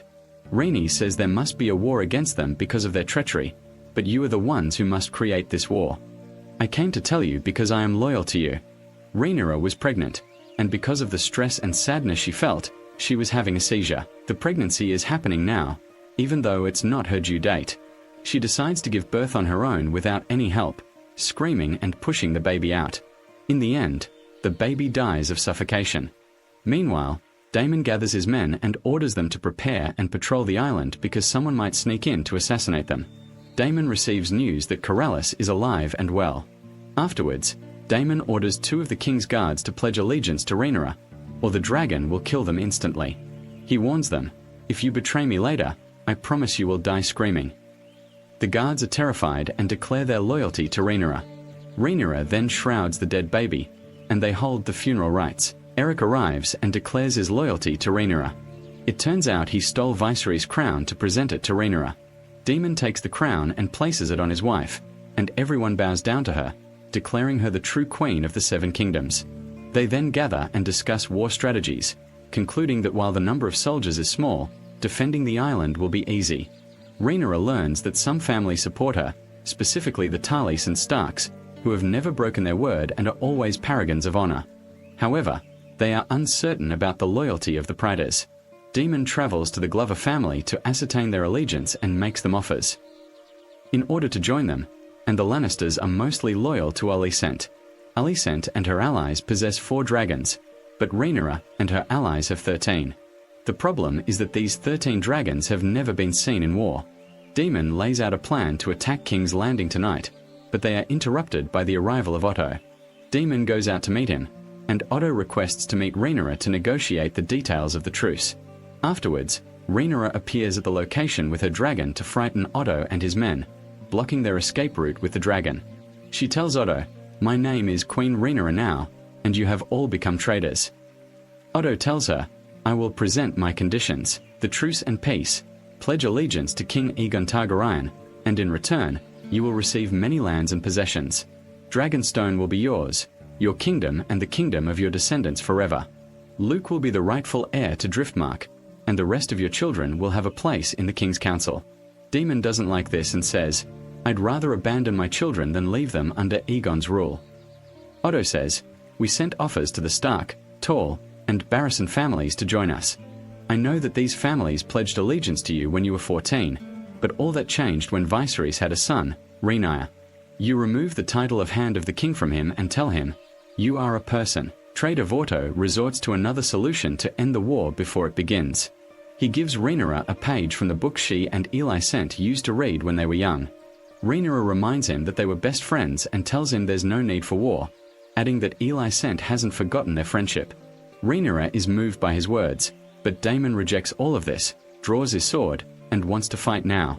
The dragon prepares to burn the enemies, but Rhaenyra intervenes, stopping everyone. She tells Vorto she'll think about it and give them her answer tomorrow. She gathers her men and leaves. Rhaenyra no longer wants to participate in the dragon war because when dragons fight each other, everything is destroyed, and she doesn't want to rule a kingdom. "I'm devastated, and my goal is for my kingdom to remain safe. That's more important than sitting on the throne.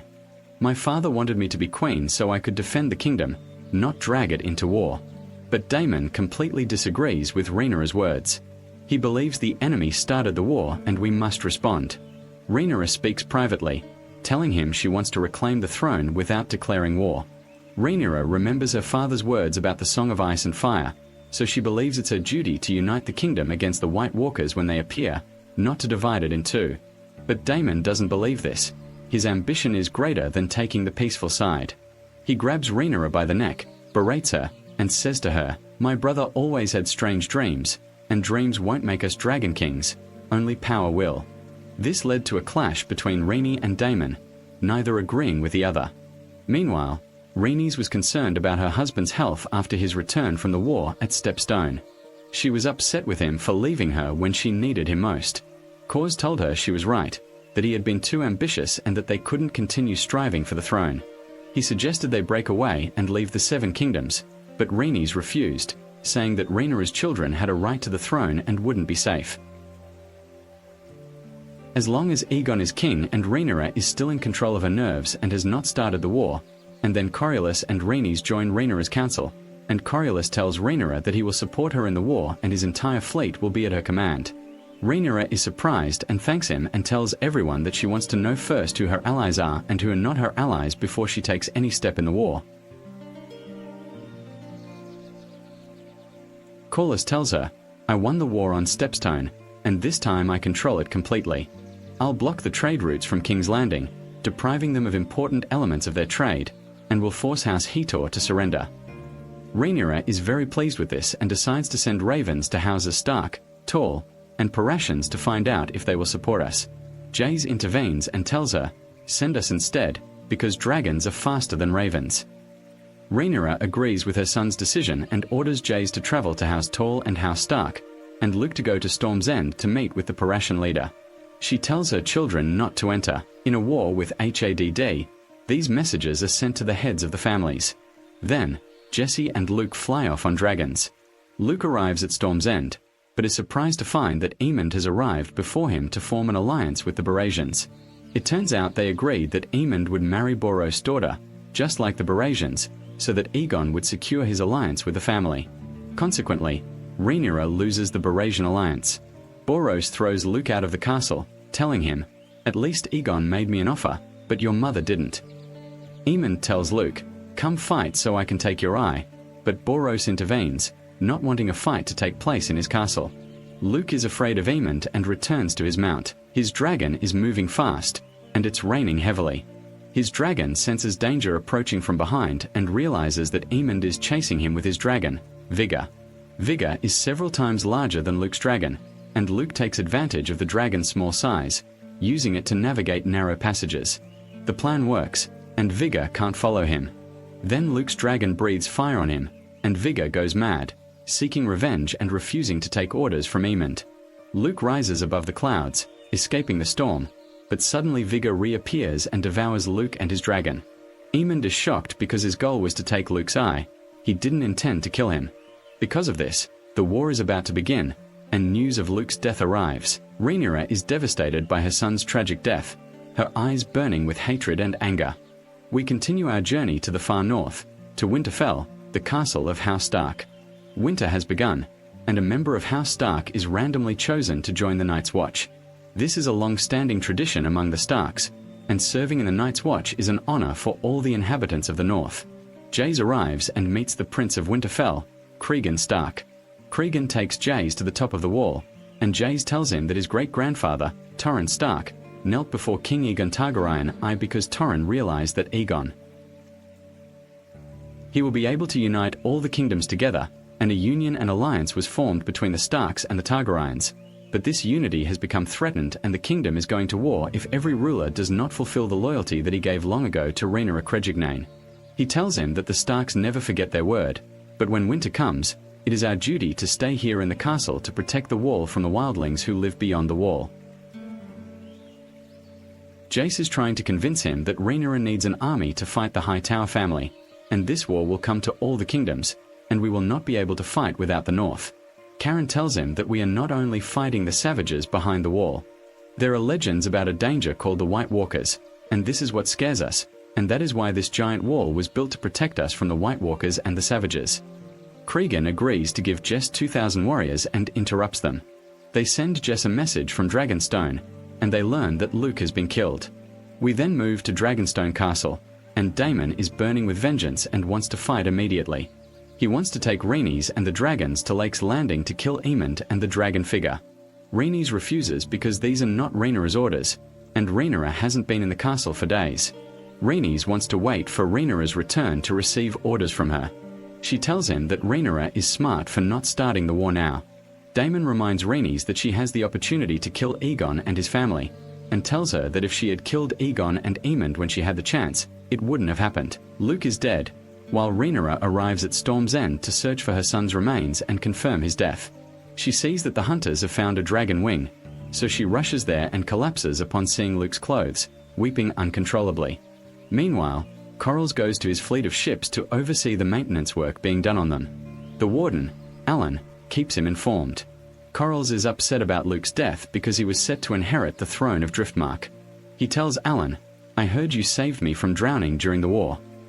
Alan replies, "It was my duty to my king." We then travel to King's Landing with King Aegon, and it is revealed that Aegon, he had been married for some time to his sister Helena, and they had a daughter and a son. Helena dreamt of a danger that would threaten her children's lives, and the danger would come from the sewers. But Aegon didn't pay attention to her words and mocked her in front of the servants. Aegon made his son, Jaehaerys, attend a meeting of the king's advisors because one day he would be king, so he had to learn everything about the kingdom from a young age. The council members said that House Stark, Arryn, and the Erdat Riverruns had rejected the alliance, and that support would come from the families who had agreed to the alliance. War was inevitable because Rhaenyra had rejected all the conditions Otto had offered. Aegon wasn't paying attention to any of this. He was only focused on his son, who kept. Tywin Lannister is playing and has become annoyed with Jaehaerys, who is causing trouble.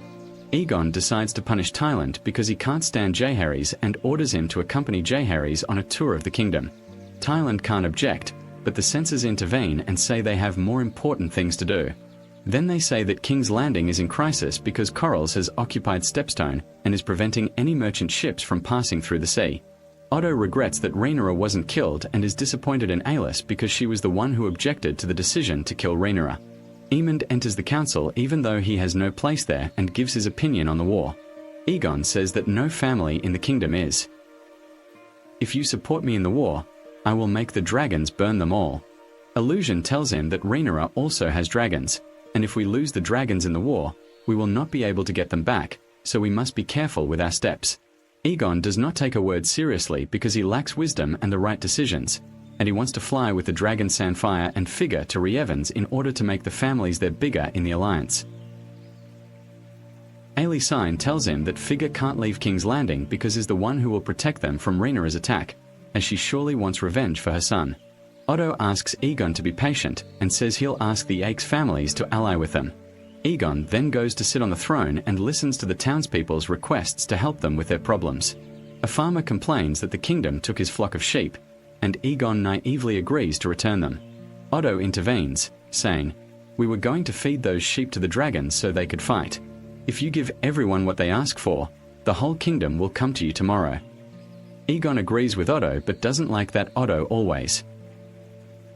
He corrects him because Aegon wants to prove himself. Then, Alicent meets her father and asks him not to belittle her again in the king's council because she has difficulty controlling her children, especially Aemond, because she is very angry. She says, "If you continue to belittle me and think my decisions are wrong, my children will ignore me." Otto tells her, "Your children have the impetuosity of youth, but Aemond is loyal to us and wants to please us.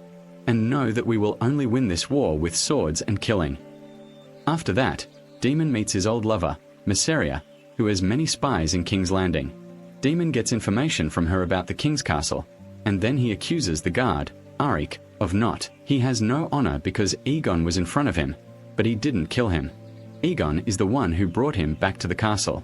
King Arik tells him, "I abandoned my twin brother and my job to join you because I pledged allegiance to the royal family from a young age. But the royal family turned on each other, so I couldn't make a quick decision. In the end, I joined Rhaenyra because she's right." After that, Rhaenyra arrives at Dragonstone and meets with her council. Each member gives her news, but Rhaenyra isn't focused on what they're saying and only responds with one sentence, "I want Aemont with me." Daemon is relieved because she finally wants war, and he goes to make a deal with Mysaria to introduce him to one of her spies. Because Aemond wants to go away at night, and then Jace arrives and informs his mother that the Stark family and Arryn are with us. He cries while talking about the brother of the one who died, and Rhaenyra hugs him, and then they hold Luke's funeral ceremony. At the same time, Alicente lights candles for the people dear to her who died, and she lights a candle for Luke, and she has hope that the war will not happen.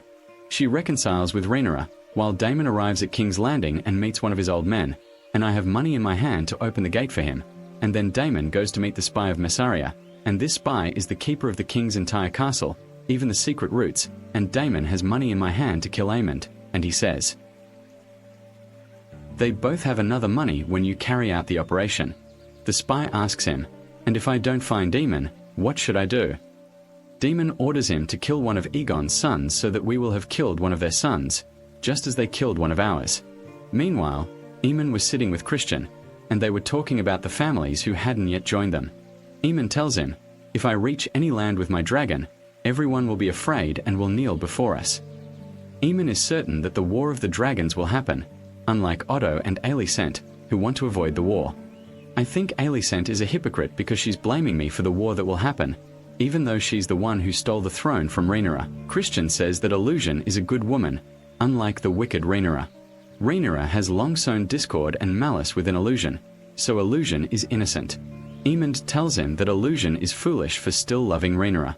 When Otto enters, Christian stands to show him respect, but Aemon doesn't move from his place and doesn't show him respect either. Otto speaks with Aemon alone and tells him that he can't devise war plans on his own. He must consult the king or the king's lieutenant. He tells him to get his act together and not be reckless, promising him that he will receive his full due. Afterwards, demon spy and guards sneak into the castle, entering through the sewers, and reach the throne room, where they see Aegon sitting. He's drunk with his friends, saying his brother is like a dog in his hands, and is facing him and his dragon, and that's how he wants it. The spy and the guard move ahead of them, relying on Aegon being drunk and not paying attention.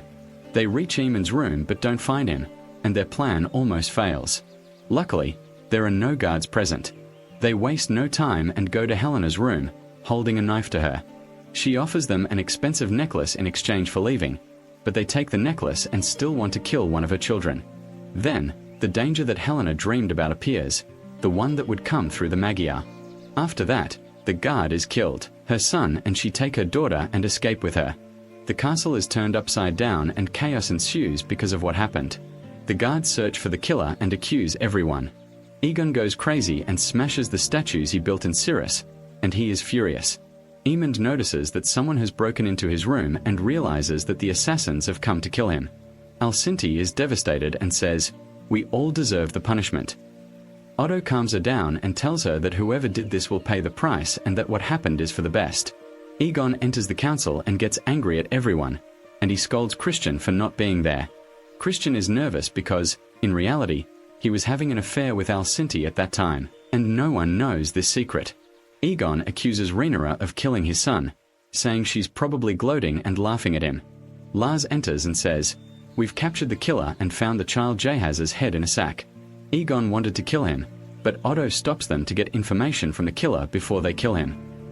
Otto says some townspeople are saying they wish Rhaenyra had become queen so none of this would have happened. They complain about the high prices that have risen since trade was cut off because of Carlisle. Therefore, they must hold a funeral and show the dead child to the townspeople so they will sympathize with them and see Rhaenyra's actions. The Savage Ones realize she's a ruthless killer, even merciless towards children. Aegon objects because he doesn't want the people to see him as weak, but Otto silences him and goes along with his plan. He expects Rhaenyra's followers to abandon her because of the atrocities she committed. Otto sees that Mudge Hears has become useful to them.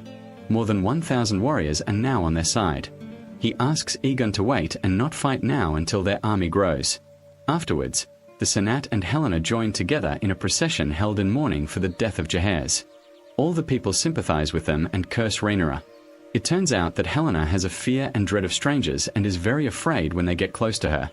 Meanwhile, Lars enters the guard who killed Jahaz. As soon as the guard sees the torture weapons, confesses and says that Daemon ordered him to commit the crime and that he had a spy working as a hunter in Iran. After they get the confession they want from him, Aegon enters and kills him with his mace. On the other side, Rhaenyra learns of Jahaz's murder and is shocked and very unhappy about what happened. What bothers her even more is that the whole kingdom will think she committed the crime. She orders the council to send messages to the whole kingdom saying that Rhaenyra did not order Jahaz's murder, but the council says no one will believe them and they believe that Rhaenyra did indeed commit the crime, so she is upset. One of them, and she says, "I could never do that, especially to an innocent person like Helena." She exchanges glances with Daemon and understands that he is the killer, so she speaks with him alone. He confesses that he killed him so they could kill Aemond, but denies that he intended to kill Jaehaerys. Rhaenyra doesn't believe him and is convinced that he gave the order to kill the child if they couldn't find Aemond. She tells him, "Because of what you did, I won't be able to claim the throne, and maybe some families will refuse to give me their men. You and I have reached a dead end, and I can't trust you anymore, even though I wanted to." But I see that you only love yourself and are using me as a means to reach the throne that you couldn't reach, Aemond. He gets angry with her and wants to strangle her again, saying, "When the guard Aya brought the crown, you put it on your head." She replies, "When you heard me say I wanted Aemond, you used it as an excuse to commit your crime. I don't know anymore if you're a monster or just an ordinary person, or what exactly you are. I'm even starting to doubt your loyalty to me." Daemon mocks her words, saying, "I'm gathering an army from all over the kingdom for you." She responds, "You must hate me just like you hated my father because you want the glory to be yours." Daemon tells her, "Your father was a coward and afraid of me because he knew I was stronger than him and had the qualities of a leader. He was afraid to live under my glory, and in reality, he made you his heir. Why? So that I can't be the next king? Because if I become king, I'll create glories greater than all of his history, and you're as foolish as your father for wanting to create glory without war. Surely your fate and end will be like his." Rhaenyra is annoyed by his words and tells him, "My father didn't make you heir to the throne because he didn't trust you." The argument between them ends like this. Afterwards, Daemon's daughter enters to meet Rhaenyra, and Rhaenyra asks her to travel with her dragon to King's Landing to monitor the situation there and bring her all their news. Daemon mounts his dragon because he will travel to Harrenhal Castle and convince the lords there to form an alliance. As for Christian, he felt guilty about Mogers because he wasn't there when he was killed. He goes to the guards while they are eating and addresses Sandro, Arik's twin brother, talking to him about the honor of his job and asking him where he was when Jaehaerys died. Sandro tells him he was with King Aegon because at that time he had gathered his friends in the throne room. He asks the same question to Christian, asking him where he was. Christian changes the subject to defend himself and tells him that his brother is a traitor and went to join Rhaenyra and Gaius, and that he is a traitor too. Sandro tells him that if he were a traitor, he would have run away. Christian tells him that Jaehaerys died during his guard duty and that his brother is a traitor. So if he wants to prove that he is not a traitor, then you sneak into Dragonstone Castle and pretend to be Arik. Then you kill Rhaenyra, just as she tried to kill Aemond. That way, you'll end the war before it even begins. Sandro is scared and hesitant, but Christian encourages him, saying, "I'm sending you to glory. If you decide not to go, I'll tell the king you're a traitor." Sandro is forced to obey Christian's orders. Later, Aemond is sitting in a brothel, opening up to the woman and telling her, "I'm proud that Daemon considered me a tough opponent and thought of killing me in my own bed. And the truth is, I regret killing Luke, even though they used to bully me when I was little." Then, the women of King's Landing are shocked to learn that their sons and men are dead. They are hanging in the street, and Aegon orders all the ratcatchers in the city to be killed so that he can avenge the real person who killed his son. We see that the real spy died among them, and Otto is furious about what happened. He scolds Aegon and calls him stupid because Otto held a parade in the streets to gain people's favor, but what Aegon did to the ratcatchers will make people hate him. Aegon wasn't satisfied with that and hung their bodies in the street. Aegon tells him, "So that anyone who plots against the king will get their punishment, and at least I did something." Otto tells him, "Now the city's inhabitants are cursing your name. You turned out to be selfish and incapable of thinking. You have no foresight." The families in the kingdom, when they learned what happened to your son, became hesitant about their loyalty to Rhaenyra. "We could have won the war without a fight." Aegon is bloodthirsty and says, "I want to fight, and we must respond to them." I like that Christian started to respond to them and sent the guard Sandro to kill Rhaenyra. Hodo is shocked that Christian and Aegon did this without consulting him or the council.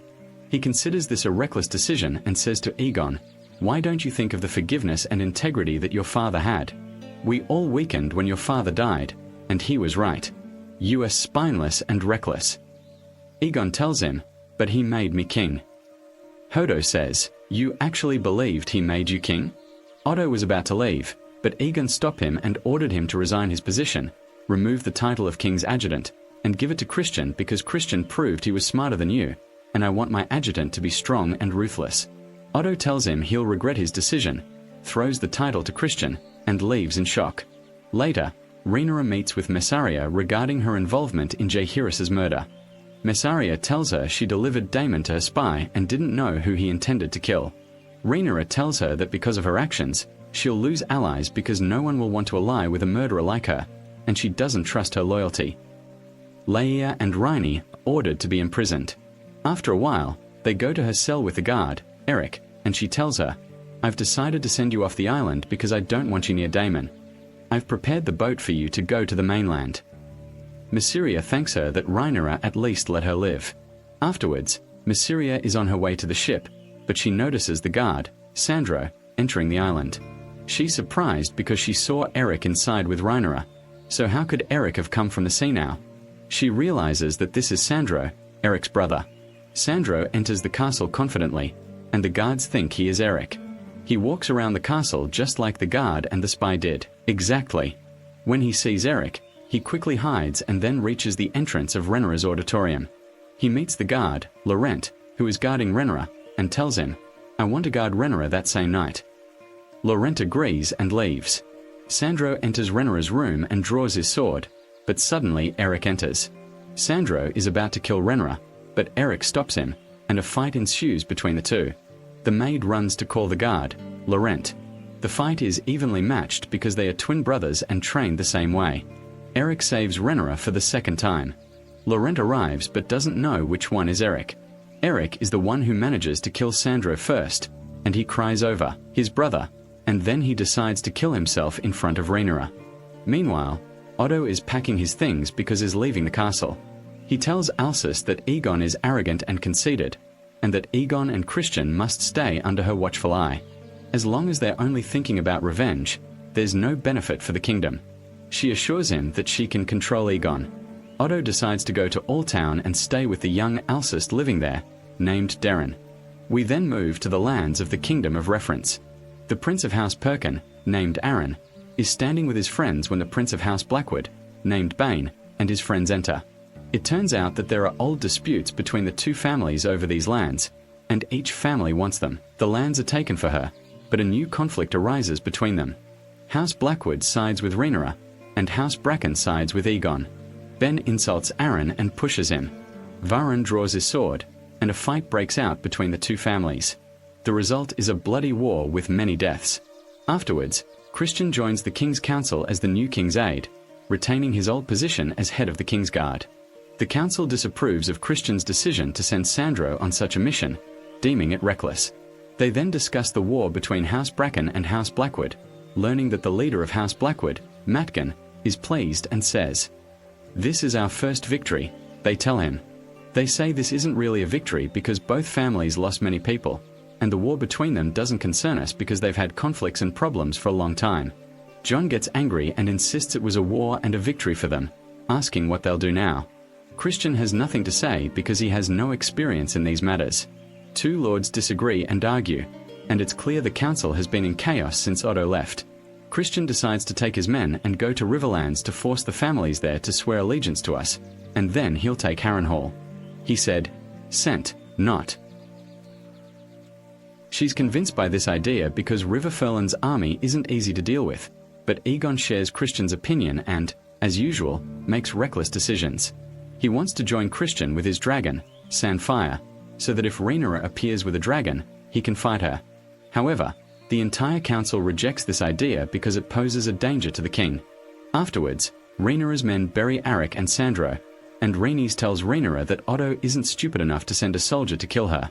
She suggests that Rhaenyra try to reconcile with Eli Sent because when the urge to kill takes over, we are on the brink of disaster, and the War of the Dragons will be a bloody one, and Eli Sent certainly doesn't want war. Rhaenyra is convinced by her words. Rhaenys still doesn't want a war with dragons, but at the same time, she wants to reclaim her son's throne at any cost.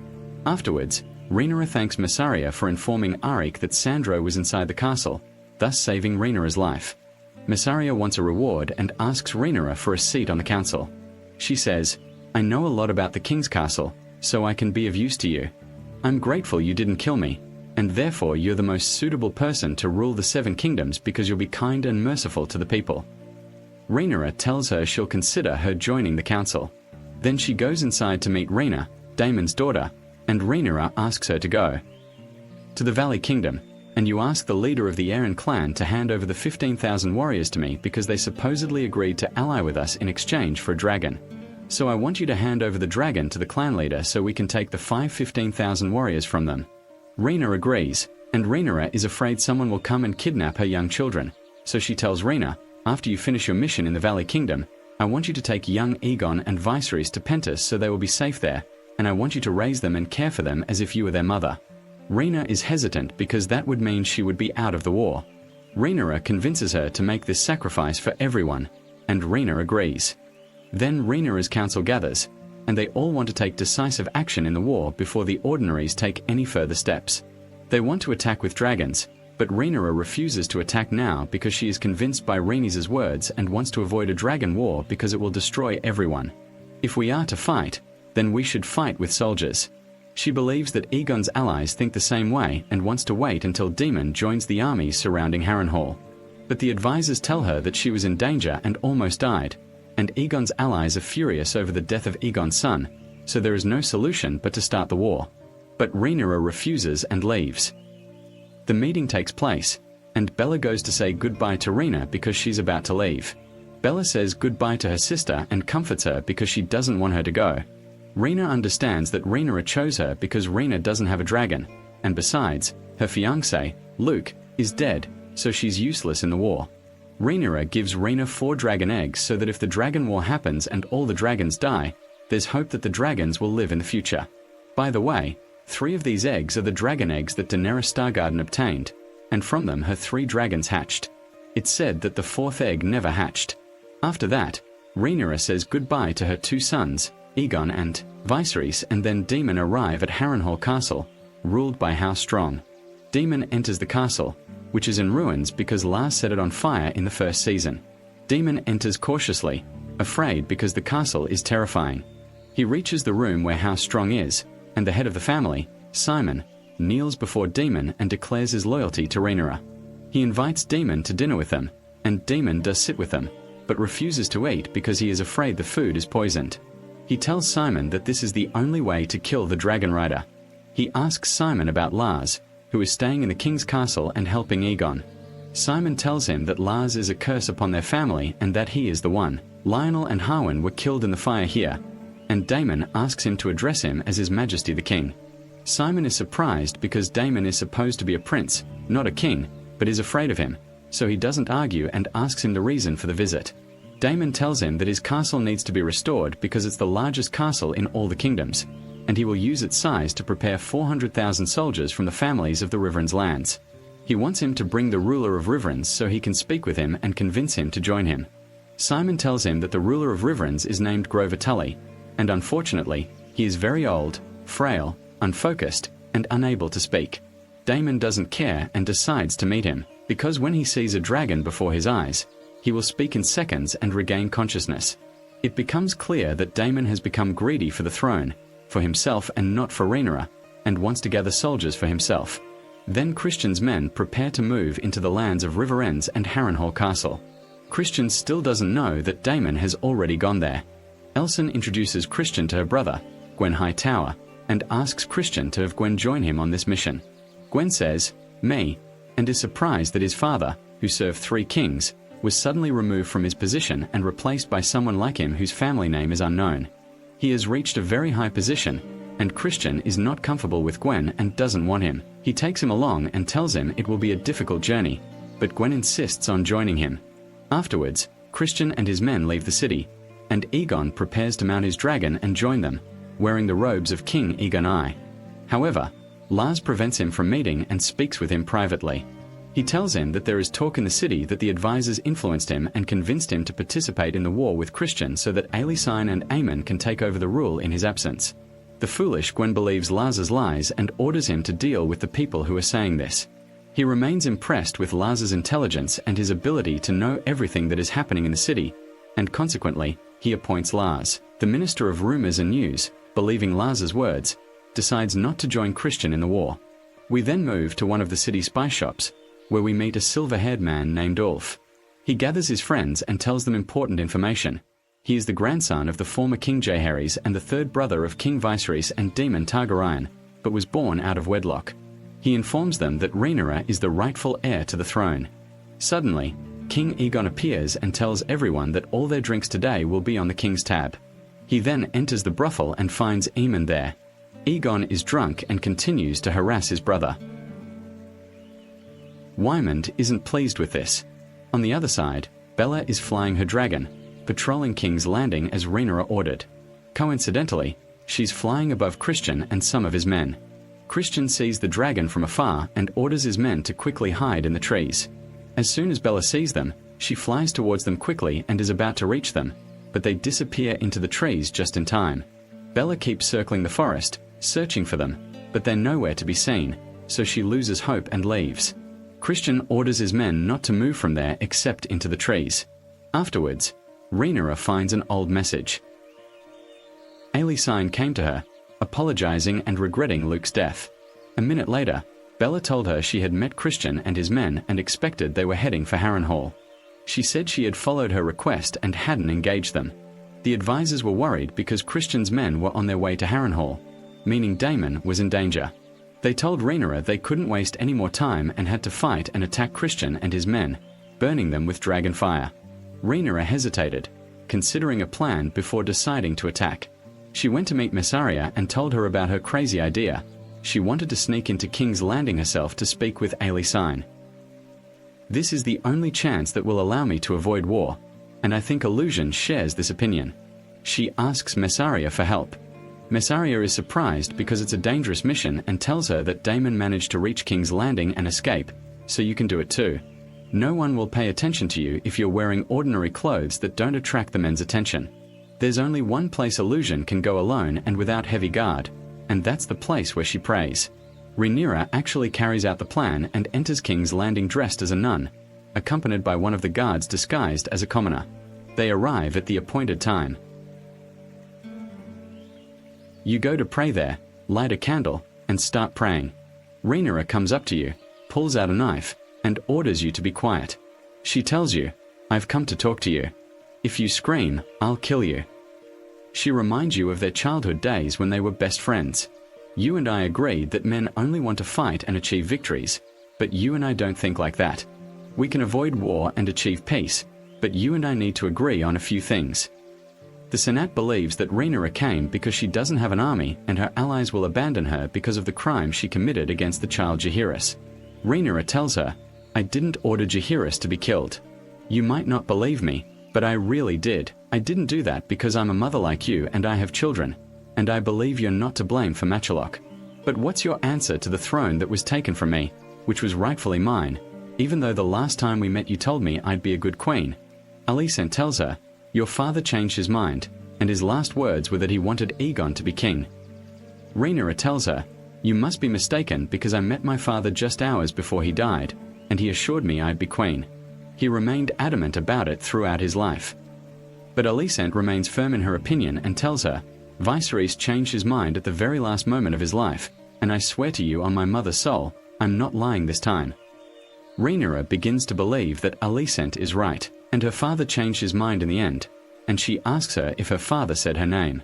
Illusion tells her no, he was just saying a lot of unintelligible things and mentioned Aegon's name, that he is the promised prince who will unite the kingdoms. Rhaenyra is shocked and realizes that Viserys was talking about the Song of Ice and Fire and about the promised prince who will come, whose name is Aegon. She tells her, "This story, father, is a tale I told you about Aegon the First, and that he had a dream about a great war." She asks Illusion if her father told her about the Song of Ice and Fire. Illusion lies to defend herself and tells her no, he didn't, and asks Rhaenyra to leave before she is exposed. Rhaenyra doesn't want to leave and tells her in a bad way, "Understand this, and you can stop a bloody war that will break out. Even if one side wins, they will lose many people they love. Don't let your pride blind you to the truth." But unfortunately, pride has indeed taken hold of Alicent, and she tells her there is no misunderstanding, no way to stop the war, and Aemond intends to act in his own way. She leaves her and walks away. Rhaenyra is now 100% certain that her father did not trade her for Aegon and that she is indeed the heir to the throne. From now on, she will not hesitate in her future decisions. Meanwhile, Daemon, in Harrenhal Castle, is in his room when someone tries to open the door. Daemon takes his sword and goes to open it, but finds no one. He hears a sound coming from. He enters this room and imagines young Brennerus sewing up the baby Jaehaerys' neck, telling him, "I'm cleaning up after you." Daemon is confused and doesn't understand anything. Then he wakes up and sees a witch in front of him who tells him, "You will die in this castle." The next day, Damon suffers again from the castle spell and imagines Brenera sitting on the throne, telling him, "You took advantage of me when I was little and ruined my reputation. You want to destroy me because I inherited the throne, and you're jealous of me because your brother loved me more than you." Damon goes crazy from these hallucinations and cuts off Brenera's head, but she keeps talking and tells him, "You've wanted to kill me for a long time." Then Damon wakes up and finds blood on his hand. Simon meets him in his room and informs him that Christian's army has easily captured 2 castles so far and managed to force the rulers of both castles to join Aegon's army.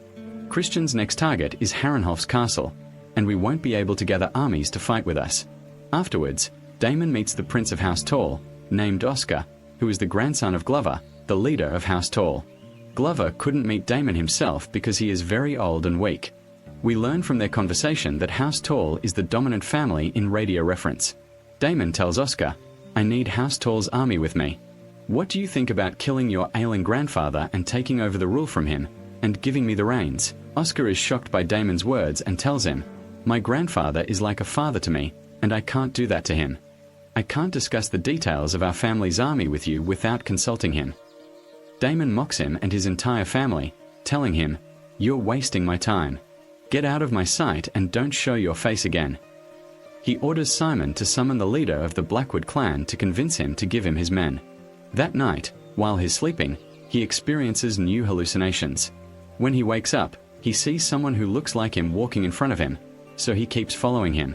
Surprisingly, he sees a future version of himself with a soda mark on his face, just like Emmond. Afterward, he meets the same witch, Alice, who tells him, I know you haven't been sleeping well, and that's because of the evil spirits that have haunted this castle for a long time, due to the people who died here. But Damon thinks these are superstitions and tells her, "You're a strange woman." She replies, "I'm not a woman. I'm a puma who is cursed and transformed into a woman. I know you came after your fight with Rhaenyra and you want to prove yourself to become king. It's difficult for you to listen to someone who has become the heir to the throne." She gives him a certain drink, and when he drinks it, he finds himself at the meeting table with Simon and the leader of the Blackwood family, William. William informs Damon that he is ready to join him in the war with his army, but Damon is going crazy imagining his wife Laena, who died before his eyes, while Alicent receives the herbal drink from Dr. Orwell. She requested it to confirm she wouldn't conceive with Christian, and she suspects, based on Rhaenyra's words, that Viserys didn't actually choose Aegon to be king. She asks Orwell, "You were close to Viserys, so do you think Viserys wanted Aegon to be king after him?" Orwell hesitates to answer, fearing for his safety, and tells her Viserys never spoke to him of anything like that. After he leaves, the Sen drank the herbal tea, and then Rhaenys goes to Coriolis's fleet and meets the worker Elend, scrutinizing Elend's face in a peculiar way. It's strange that she discovered Elaine is Lex's illegitimate son. Corlys intervenes and speaks with Rhaenys alone, asking her why she's there. She doesn't tell him she realized Elaine is his son and, upset, tells him she's returning to Dragonstone. Later, Rhaenyra's council discusses Crest, noting that is now only moving his men among the trees, traveling only at night. The council is puzzled that they haven't received any messages from Daemon yet and don't know if he's occupied Harrenhal and gathered families there. This is because Daemon isn't responding to their messages, and they feel their situation is dire as they lack sufficient information about what's happening in the kingdoms. At the same time, Christian is making excellent progress in his favor. An advisor named Alfred believes there is no true leader among them, so Guest tells him to speak well. Rhaenys says, "I am the one here instead of Rhaenyra," but Alfred objects, telling her that Rhaenyra did not choose her to be her aide. Coriolis intervenes and asks them to calm down. Afterwards, Christian and his men have captured a third castle after engaging them in battle and defeating them. He addresses the remaining enemy soldiers, ordering them to kneel and pledge allegiance to Gojin and fight in his army. Anyone who refuses will be killed.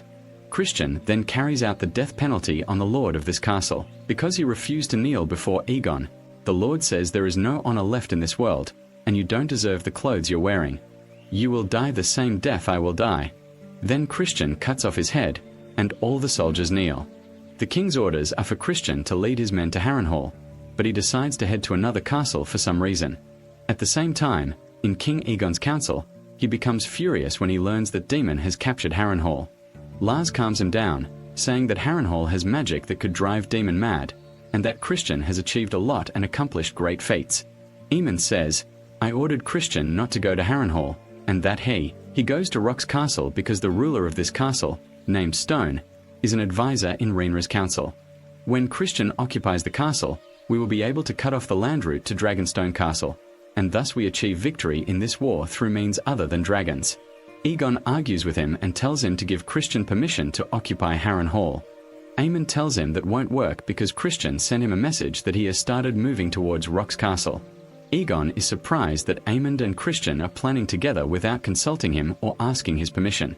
Aemond is intentionally provoking Aegon and tells him that he was busy with other things, like going to brothels. You meet your friends to offer you titles associated with your name, and they mock Aegon in the middle of the council, asking him if he has a war strategy.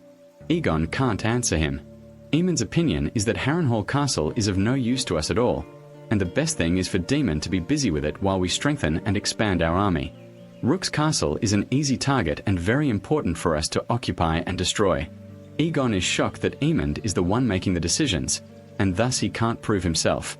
After the meeting, Lars meets Sentu in her room and sees the herbal drink she drank. He begins to suspect that she is having an affair with someone and talks to her about the news that is happening now. Sentu says, every side in the war is convinced they are right, and consequently, many people will die. What Cersei wished for before he died will never come to pass.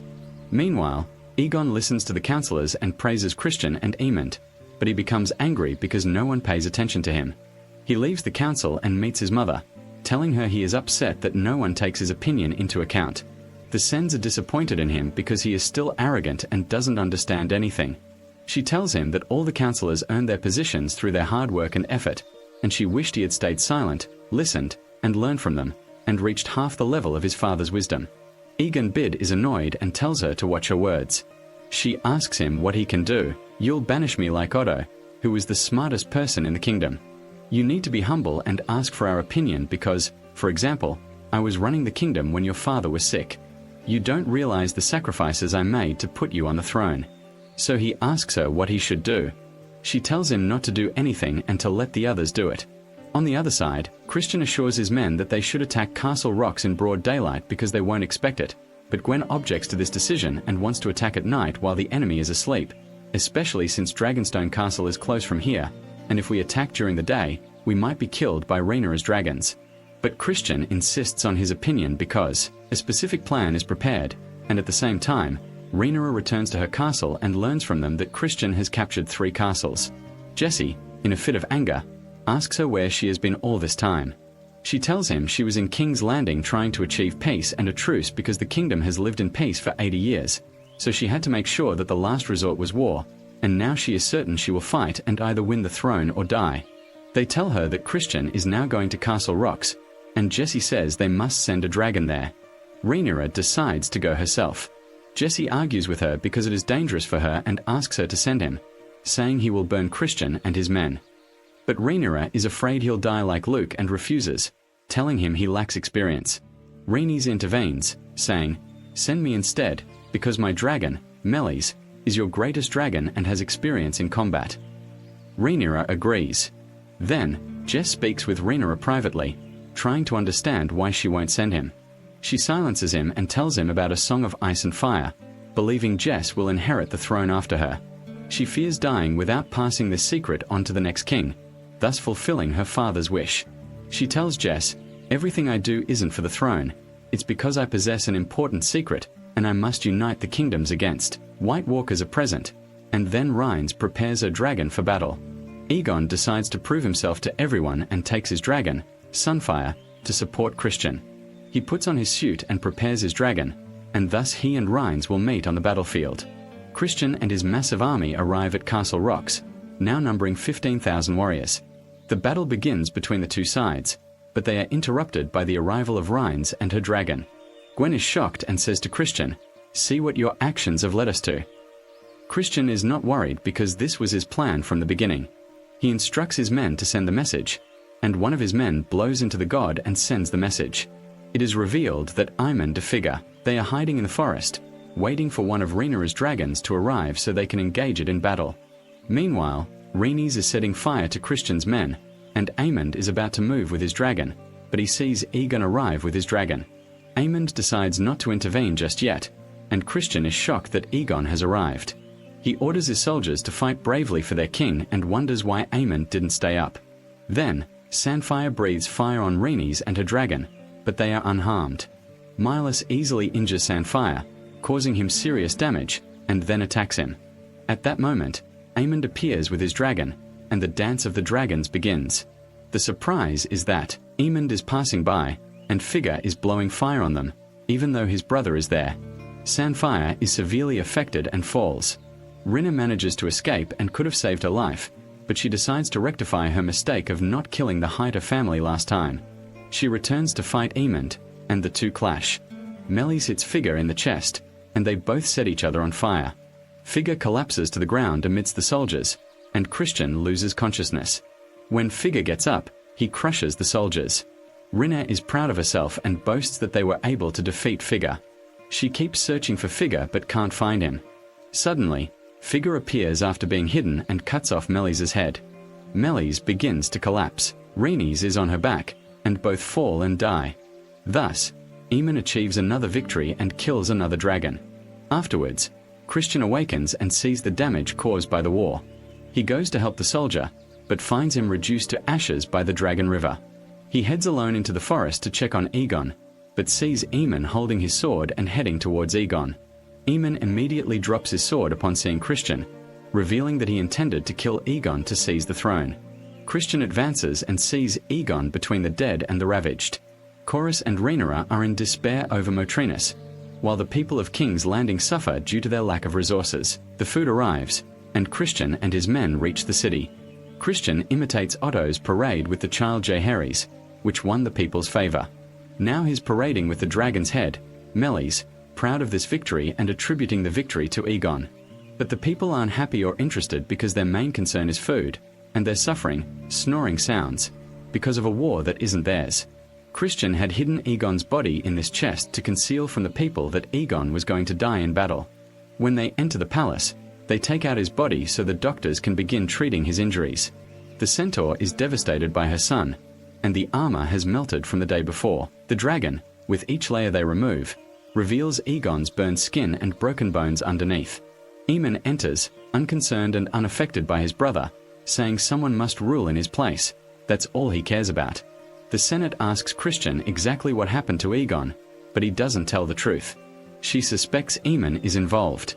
In Rhaenyra's council, Lord Alfred is furious that their greatest dragon is dead and that Christian easily returned to King's Landing with his army. All their hopes rest on Daemon, about whom they know nothing. He doubts Rhaenyra's leadership abilities because she's a woman. She says, "I've lived my whole life in peace, and I don't know anything about the battles like you," and the council are confused and don't know what to do with him now. As for Jace, he has become suspicious of Daemon's loyalty to Rhaenyra, so he wants to go to Harrenhal to find out his position, and he wants to take action in this war and take any step instead of his mother being afraid for him.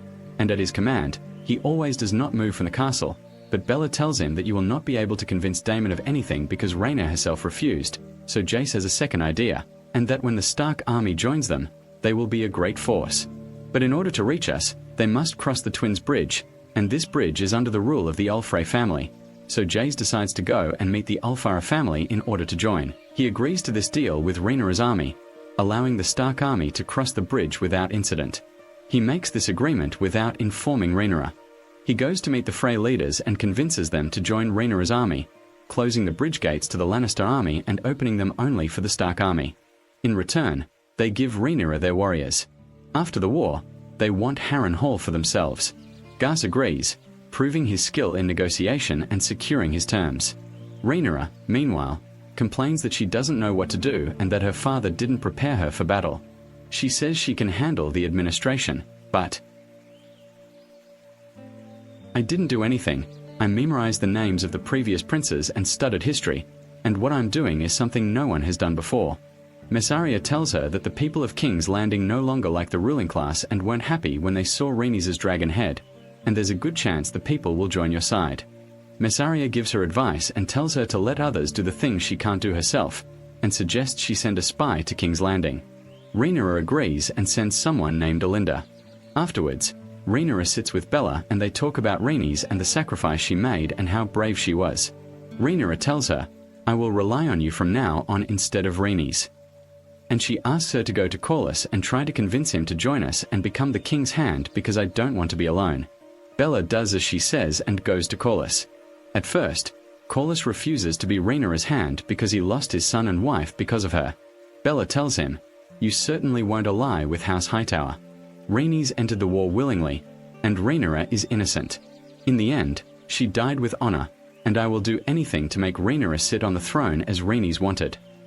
Corlys is affected by her words and agrees to join Rhaenyra. Afterwards, Rhaenyra orders Lord Alfred to go to Harrenhal to find out about Damien. Then Rhaenyra arrives at the castle of the family. Irene tells Jane, the castle's ruler, that she promised Rhaenyra 15,000 warriors and hasn't fulfilled her promise yet. Jane replies that Rhaenyra promised her a dragon, but she only received 2 small dragons, and her dogs are more useful than them. Irene tells her that she didn't specify the size of the dragon she wanted, and in the end, she got 2 instead of 1, and that they will grow with time. Irene says she doesn't have time and is focused on a large dragon. Meanwhile, Daemon encounters the leaders of the Bracken clan, who are loyal to Aegon, on his dragon. Daemon orders them to abandon Aegon and submit to him, but the Bracken leader refuses because he doesn't want to. He allies with the Blackwood family and is willing to die by dragon fire rather than join forces with them. However, Daemon doesn't kill them because he wants to gather soldiers, not kill them. He speaks with William Blackwood and asks him to take action and try to recruit Bracken's army to him. He tells him to use violence or any form of intimidation he sees fit because they are very strong in war, and these are the kind of men he wants, men who are willing to die by dragon fire because they have honor. Afterwards, Daemon meets with Aelys and finally admits that his loyalty is no longer to Rhaenyra. He is gathering all the soldiers for his own personal gain and believes that Rhaenyra will not succeed and will not become queen because everyone around her wants a man to be king, and the most. It would be fitting if Viserys' successor were me. Simon enters and they learn that House Bracken has finally stopped fighting under your name. Thus, Daemon has gathered the armies of both houses Bracken and Blackwood. But at night, all this changes because princes from House Bracken confront him and tell him that House Blackwood has destroyed our sacred places and that they will not ally with him using such methods. They also say they reject someone like you, who kills a child. They leave him and walk away. In King's Landing, we meet a poor man named Hugh. His daughter is very ill, and he cannot afford treatment. His family is suffering greatly due to the lack of food in the city, and he and his wife are feeling desperate because they cannot afford a cure. Their daughter, and then Dr. Orwell tells Alcinti that Aegon's injuries are very serious and there's a high probability he'll die. We've done all we can, and his fate is no longer in our hands. Alcinti tells the council that we must choose a king to replace Aegon. I previously represented the kingdom in place of my husband when he was ill, and I have no objection to sitting on the throne again. But the councillors reject her because she's a woman, and they believe Aemon is more suitable for the throne. Alcinti says Aemon is still young, and his lack of experience has caused many problems. The best place to utilize Aemon is on the battlefield, and the best use for me is at this table.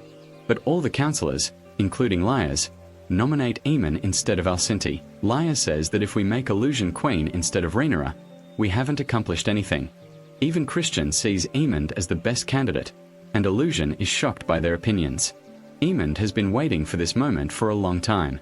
He sits on the throne and discusses matters of war with them. His first decision is to close the city gates and prevent the people from leaving because they all want to go out and get food for their children, as the city has run out of food. Among those who wanted to leave was Hiwa. Afterwards, Jess returns to his mother and tells her what he did with the Frey family. Rhaenyra is proud of her son but feels despair because she doesn't know how to make decisions. She has no idea how to kill Vigor and tells her son that Aemond is now king, meaning he'll make the decisions now and won't wait long before attacking them. She says she's done all she can and all she needs are dragons. Jace tells her they have many dragons, including 2 large ones that could kill Vigor. Rhaenyra says that these dragons don't have riders. Jace has an idea. They should find Targaryen riders to ride these dragons, since it's known that dragons only allow Targaryens to ride them. Rhaenyra likes the idea and decides to look in the books for the names of the Targaryen lineage. They marry into other families, and Rhaenyra feels this is her only hope. Then Jason Lannister and his army arrive in the lands of Riverland. Jason meets the leader of this family, and Jason is supposed to take his army and the leader's army and go and conquer Harrenhal. However, Jason refuses to go because Demon is there with his dragon, and he decides not to go to Harrenhal until Emond and Figure join them. Emond gets angry when he learns of Jason's decision because Jason is challenging him and setting his conditions. He addresses Jason's brother, Tywin Lannister, and tells him, "I'm not a dog for your brother to summon me at his whim. Tell your brother to go to Harrenhal immediately." He then gives Tywin a mission. A second later, he orders Christian to go to the Free Cities and make a deal with the Triad Alliance to fight Corlys's fleet, which has occupied Stepstone Island. Tywin tells him it's impossible to make a deal with the Free Cities because they are all mercenaries and don't keep their word. But Emond refuses, saying that once the Triad Alliance fights Corlys's fleet, their fleet will advance and join the war. Ilsand objects, saying they can't trust the Triad Alliance, and your father knows this very well. Ilsand hopes to ally with the Gree family because they are also strong warriors at sea. Emond ignores her and orders Christian to go to Harrenhal with his men. He's worried because he won't be able to defeat Daemon, but Emond refuses and doesn't allow anyone to contradict him or disobey his orders. He tells him, "First, Jason will fight Daemon and the army he's assembled. Then you can enter with your men, and I'll be there at the right time because I want to fight Daemon." After that, the entire council leaves, and Emond asks to speak with Alicent. He tells her, "You don't belong on the council, and I don't need you anymore." She tells him, "You're impulsive and overconfident, and your decisions will cause you problems. A king shouldn't have these qualities, so you need someone rational like me." Emond interrupts her and orders her to leave and return to her room. And the things that women do, Alicent tries to make him feel affection and tells him enough is enough, as revenge for what he suffered in his childhood. He was going to be affected, but he leaves her and walks away. Then we move to Rhaenyra's council, and they summon a guard named Stephen Darklyn. Rhaenyra tells him, "I need knights who can ride dragons, and I want you to ride Sea Smock, Lena Valrion's dragon. Since Lena hasn't been around for a long time, you will ride it because I know that your family, the Darklyn, are related to the Targaryens. There was a previous intermarriage between the two families, and you come from the lineage of that marriage. So I thought you should try Sea Smock." Stefan agrees and tells her it's a great honor. Rhaenyra tells him that this attempt is risky, and if he doesn't want to try, that's his choice. Stefan tells her he agrees to take the risk and is willing to sacrifice his life for her. Afterwards, Stefan goes to Dragon Island, and the trainers perform the summoning ritual of the dragon Smoke. Smoke does appear and exchanges victories with Stefan. At first, Smoke senses whether Stefan is a suitable match for him. Stefan asks him to submit, and he does, bending down to let Stefan mount him. But to Stefan's shock, Smoke changes his mind, sets Stefan on fire, and kills him. Rhaenyra is shocked and saddened by his death. Later, an advisor named Bartmus arrives. Rhaenyra blames herself for all her decisions, especially since Stefan was an excellent fighter. Rhaenyra slaps him and tells him, "I made a mistake letting you near me." Then Mysaria meets Rhaenyra and tells her, "Our plan is about to begin, and all the inhabitants of King's Landing will help us because they are all hungry. You'll see the result tomorrow." Rhaenyra is afraid that Emond might be able to act. Mysaria tells her he won't be able to kill all the inhabitants of the city, and it will be difficult for him to fight outside and maintain peace in the city at the same time. Meanwhile, the people of King's Landing have no food to buy, and they are surprised when the king's guards bring cattle to feed to the dragons. They get angry that the dragons get to eat and we don't. Emond knows his people are starving, and Lyas tells him, "This is the trappings of power. The whole nation will expect prosperity from you, and you need an intelligent assistant because Christian isn't suitable to be king's hand." Lyas thinks Emond will choose him for the position, but Emond tells him, "I certainly won't choose you, you fool. Send a message to Otto to come and take over as king's hand." Orwell enters and informs them that Aegon is beginning to regain consciousness. This news doesn't please Emond at all, and he goes to meet Aegon alone, pressing on his wounds and asking him what he remembers about the war. Wymond wants to make sure Aegon remembers that he was the one who set him on fire, but Aegon tells him he doesn't remember anything. Once Wymond is reassured, he leaves. Then, Mysaria's plan begins. Ships arrive at the shores of King's Landing, laden with food for the inhabitants. The ships bear Rhaenyra Targaryen's flag, and the fisherman is surprised by the arrival. Later, Alicent meets her daughter Helena and asks her to go and pray and light a candle for Aegon. When the city's inhabitants hear that there is food on the beaches, they rush to the shore. Hugh attacks someone to take the food for himself and his family. The guards enter and take Alicent and Helena away. Because the city descended into chaos, the inhabitants threw food at Ill's End, as they had come to hate the royal family and were celebrating Rhaenyra's name. A guard cut off the hand of someone who had grabbed Ilsen's, so the people went even crazier and clashed with the guards. They rushed towards Ilsend and Helena, and the guards rescued them with difficulty, putting them in a carriage. They were terrified by what had happened. Afterwards, Lars met Aegon and prevented the maid from giving him the poppy seed. He told Aegon that the drink calmed his anger but took away his mind. He said that his name had entered history because he had survived the dragon's fire, but unfortunately, he would not be healed and would not be able to run again, and that his mind was what had been destroyed. You're left with me, and like you, I was born with a leg injury. People will keep making fun of you, just like they did to me, and they'll underestimate your abilities. All you have to do is take care of your mind, just like I did. I'm waiting for you to get back on your feet. As long as your brother is around, you're in danger. Aegon is asking him for help, while Rhaenyra learns what happened in King's Landing. But what's on her mind is Daemon, and she's worried he might have turned against her. She says, I can't win the war without him and his dragon. But Messaria encourages her, saying, I see you as a queen.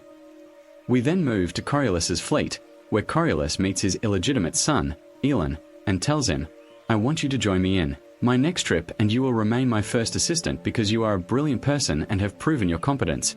But the internet is up for this promotion, and I don't want him to remain the first assistant to Coriolis. Then he meets his brother Adam, who is still one of Coriolis' illegitimate children, and they say to him, I rejected Coriolis' offer because I don't want the workers to think that I am his son. Adam tries to convince him and tells him that this is a golden opportunity for you. You will live among wealth and servants, and you may inherit the throne of Driftmark. But he said that the belief is that Coriolis does not want to recognize them as his children, and he tells his brother, don't give yourself false hope. Then Adam goes out to the beach and sees the dragon sea smoke flying above him, Adam, and everyone. They are scared and run, but the dragon keeps chasing Adam for no apparent reason. Adam keeps running until he finds himself surrounded by the dragon. Smoke forgets to choose Adam as his new rider because Adam is Eleanor's legitimate brother, and therefore possesses the blood of the Vallion family. Rhaenyra receives news that they saw someone riding the dragon, see Smoke, but we don't know who this person is. Rhaenyra worries that it might be someone from the Hightower family, so she goes herself to find out who it is. She mounts her dragon, Syracuse, and flies away. Meanwhile, Daemon continues his hallucinations, imagining Viserys sitting on the throne. Viserys is upset with his brother and feels disappointed in him, and he leaves. Daemon is in front of him, and he leaves him and walks away. He sees Simon in front of him, and Daemon believes that Simon is the cause of these hallucinations. He gets angry at him, raises the knife, and says to him, You look like you want to get rid of me. Maybe you're an agent of the Hightower family or allied with Rhaenyra against me. I'm perfectly conscious, and nothing will affect me. Daemon then decides to leave the castle. On the way, he meets Alice and tells her, I've had enough of the castle. Alice tells him, You're always running away and you think you'll become king, but you're just a character in many events, and maybe you're not the right person for the throne. The throne always goes to the people who don't want it, but the people who want it, they don't get it. And if you remember, Viserys didn't want the throne. It was Rhaenys who wanted it. It's not a prize like everyone thinks. It's a huge burden and a pressure on anyone. Daemon calms down and asks her advice on what to do now. Else tells him that he needs to do nothing and wait 3 days, and everything will change. After that, Daemon enters new hallucinations and sees Viserys grieving the death of his wife. Daemon comforts and calms him. When he wakes up, he finds Simon beside him, who tells him that old Grover, ruler of House Talai, has died, and the child Oscar has become ruler of House Talai and the lands of reference. This is good news so that Daemon can negotiate with Oscar and Daemon. Grover wonders how he died. Simon tells him that Alice went to help him and they tried to cure him of the illness, but she failed, and Grover died. When Daemon hears this, he realizes that Alice killed Grover so that Daemon could gather the armies of the Riverlands under his command. This explains why she asked him to wait 3 days and see what would happen. Afterwards, Rhaena is walking with Joffrey, Rhaenyra's young son, and they are surprised to find that a dragon has set fire to all the sheep. Rhaena doesn't understand which dragon did this because there are supposed to be no dragons in the valley. Jean approaches her, and Rhaena tells her, I discovered that there is a large dragon here, and you deceived me because you didn't tell me this information. Jean replies, "This dragon appeared and is looking for food in my kingdom. It's a very large and ferocious dragon." Then Rhaenyra reaches Adam and meets him on the beach. She asks him who he is and why he took one of her dragons. Adam kneels before her and declares his loyalty. Rhaenyra tells her he wants to learn to ride dragons, and that Sea Smoke chose him, not the other way around, because he is a Valyrian. Rhaenyra is happy to have gained a new dragon rider and tells him he has done something she thought was impossible. She asks him to come with her to Dragonstone, and they both return there. However, Rhaenyra's council is not pleased that a mere shipwright is riding a dragon, as if they want him to. They kill him, surprised that Rhaenyra has ordered Adam to stay as a guest and begin learning to ride dragons. Rhaenyra is eager to find riders for the rest of her dragons, but she doesn't know where to find them. Mysaria tells her, "I worked in brothels before, and many Targaryen people used to come there and had relationships with many women, resulting in many illegitimate children. There are at least 80 illegitimate Targaryen children." Rhaenyra agrees and asks her to summon these illegitimate children. Later, Corlys meets Adam and becomes proud of him, telling him, "Your status has risen from a ship servant to a knight." A dragon goes to his second grandson, Alan, and suggests he ride a dragon like Adam, but Alan refuses, saying, "I belong to the sea, not the sky." Later, Chancellor Jasper speaks with Lars, telling him he has received important news. Someone is now riding the dragon Sea Smoke. He doesn't know if it's true yet and asks Lars to pass this information on to Aemond.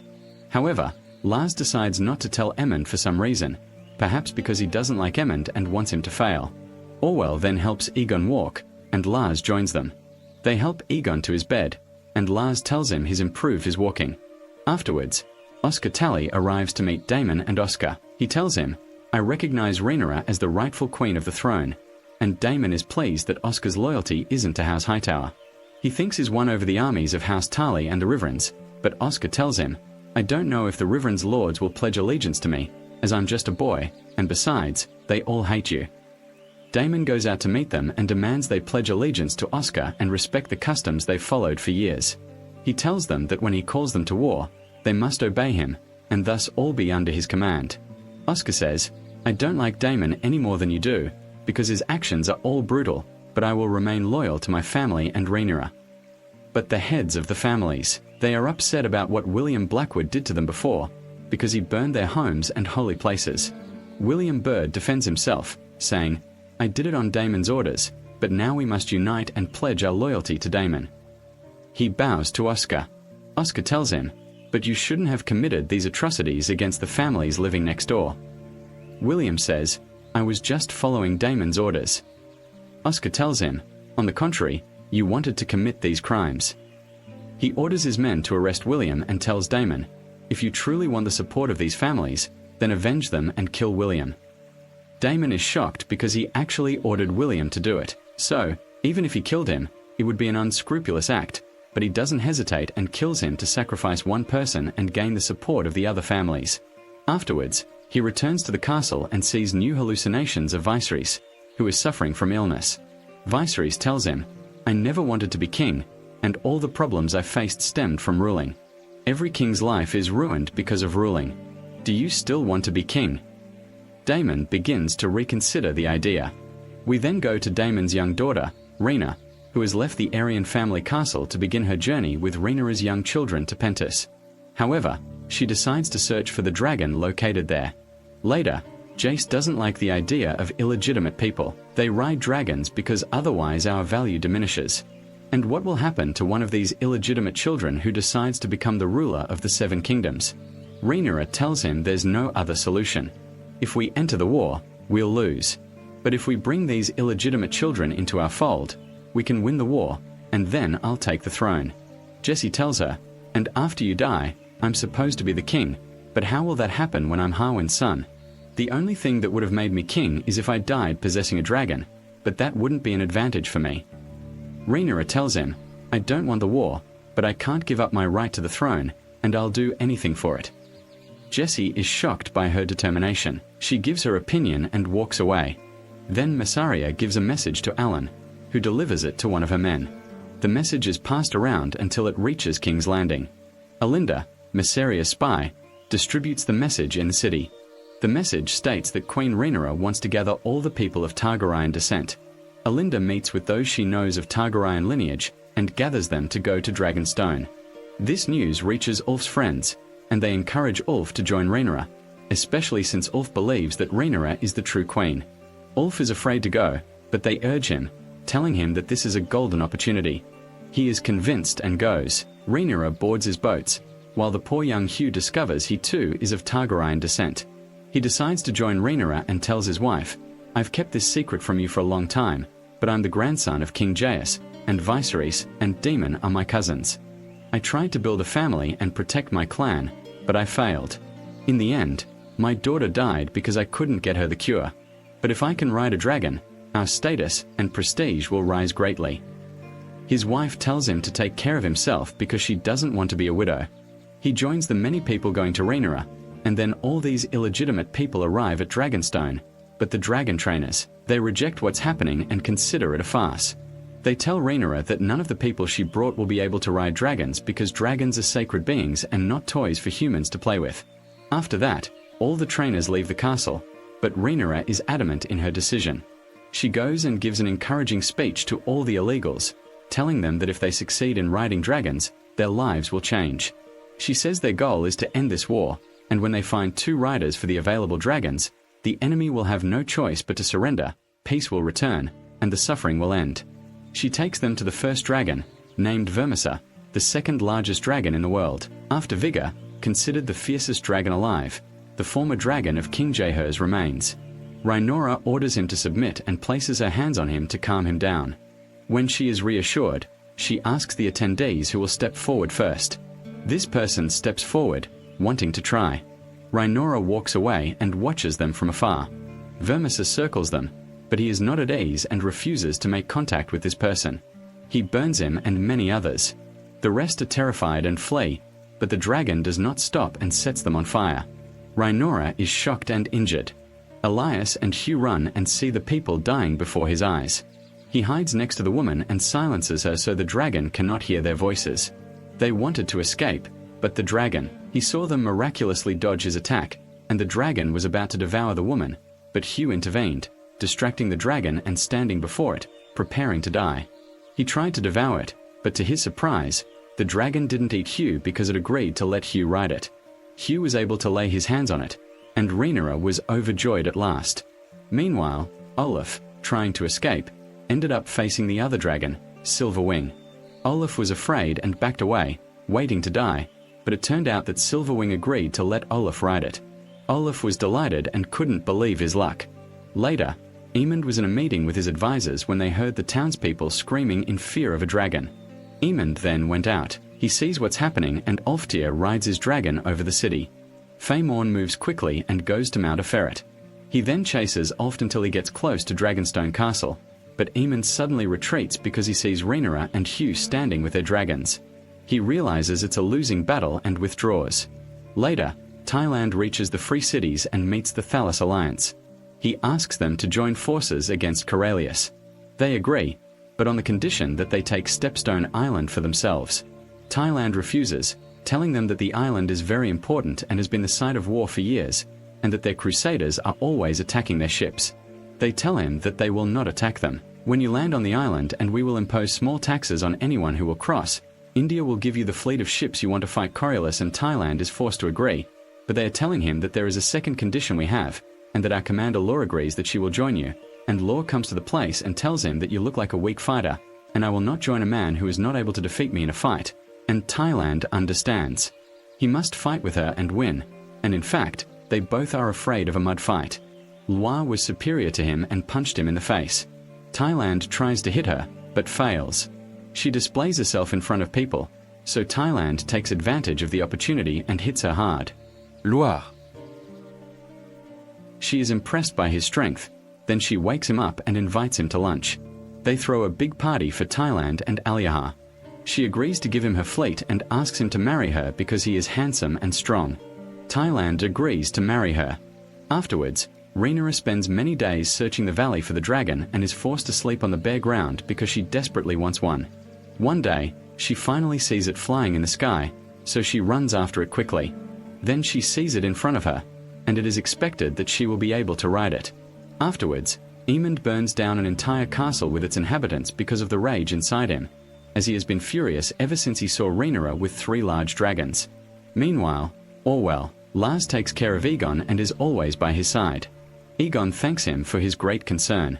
Lars enters to meet Aegon and tells him that Rhaenyra has found 3 new riders for the 3 dragons she has, and that when your brother saw them, he was terrified and ran away. Lars suggests we take you to Essos until Rhaenyra and Aemond finish each other off, because Aemond wants to kill you and became very angry when he found out you were alive, and all his actions are unpredictable. Aegon refuses his words and tells him to take him to the throne now, and he will order Aemond to be put in prison. Lars tells him, but then we won't be able to fight Rhaenyra while she has the 7 dragons. Vigor must be on our side. Aegon is unable to reply, so Lars tells him, I moved all the gold from Harrenhal Castle to the Iron Bank in Bravos, and you and I can live off the money there until the war is over because your life is more important than anything. Aegon is devastated because his life is ruined. He can't move anymore, he's become ugly, his dragon is dead, and even Hankash is destroyed.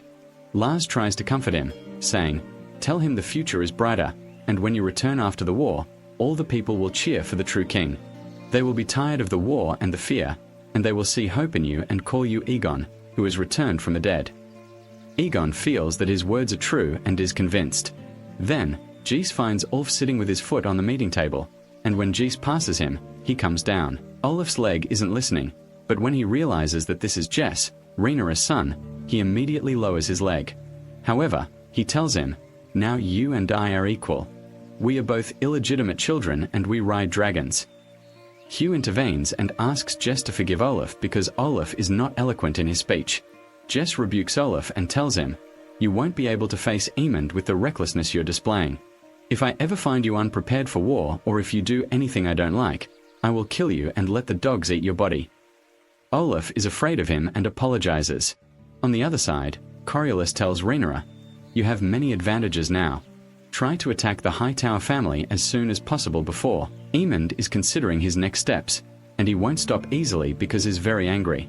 He reminds her that Aemond and Aegon have a 3rd brother named Daron, who also owns a dragon but lives in the first town. Helena also owns a dragon. Rhaenyra is somewhat reassured because Helena doesn't like riding dragons, but her dragon is large, and that's what worries Rhaenyra. Rhaenyra thanks Corlys for everything. Corlys tells her, I'm doing everything for Rhaenys, and your next attack has to be quick. Then we go to Daemon, and at that moment, Alfred comes to meet him and asks him about the latest developments. Daemon tells him, I've gathered a large army and I intend to attack kings. 2 days later, landing hears Alfred say, I'm starting to doubt Rhaenyra will win the war. She's a woman and makes a lot of mistakes, but you're a leader, and all the lords will trust you and believe you're the king. Nazimen overhears them and decides to send a message to Rhaenyra that Alfred has betrayed her. Later, Aemond learns from Lord Jasper that Rhaenyra has sent boats to take the illegal immigrants. Aemond orders that any boats coming from or leaving the city must be searched. Helena tells her mother, I was so happy and joyful before I became queen, and Gal says, you understand what she's saying because you've been through it. She suggests they escape together, but Aemond interrupts them. He enters and orders Helena to prepare her dragon for battle, but Helena tells him she doesn't like to fight and won't burn anyone with her dragon. Imondi forcibly pulls her along, saying it's his order. Alicent intervenes, stopping him and telling him he draws his strength from torturing the weak, and instead of protecting his sister, he wants her to fight with him. Imondi tells her no one will protect her if she can't protect herself, and if they lose the war, they'll all die. Alicent says she doesn't want to win the war this way. Imondi leaves, and Alicent goes to Orwell and asks him to get her out of the city quietly and without anyone knowing because she wants to meet someone. The second one, her brother Gwen, is Hoyota. He must have found out that Christian is having an affair with Isenti and tells him, you're a disgrace to your job, and I can send you to the Night Watch right now. Christian replies, you're right, but you'll be disgracing the Hoyota family name.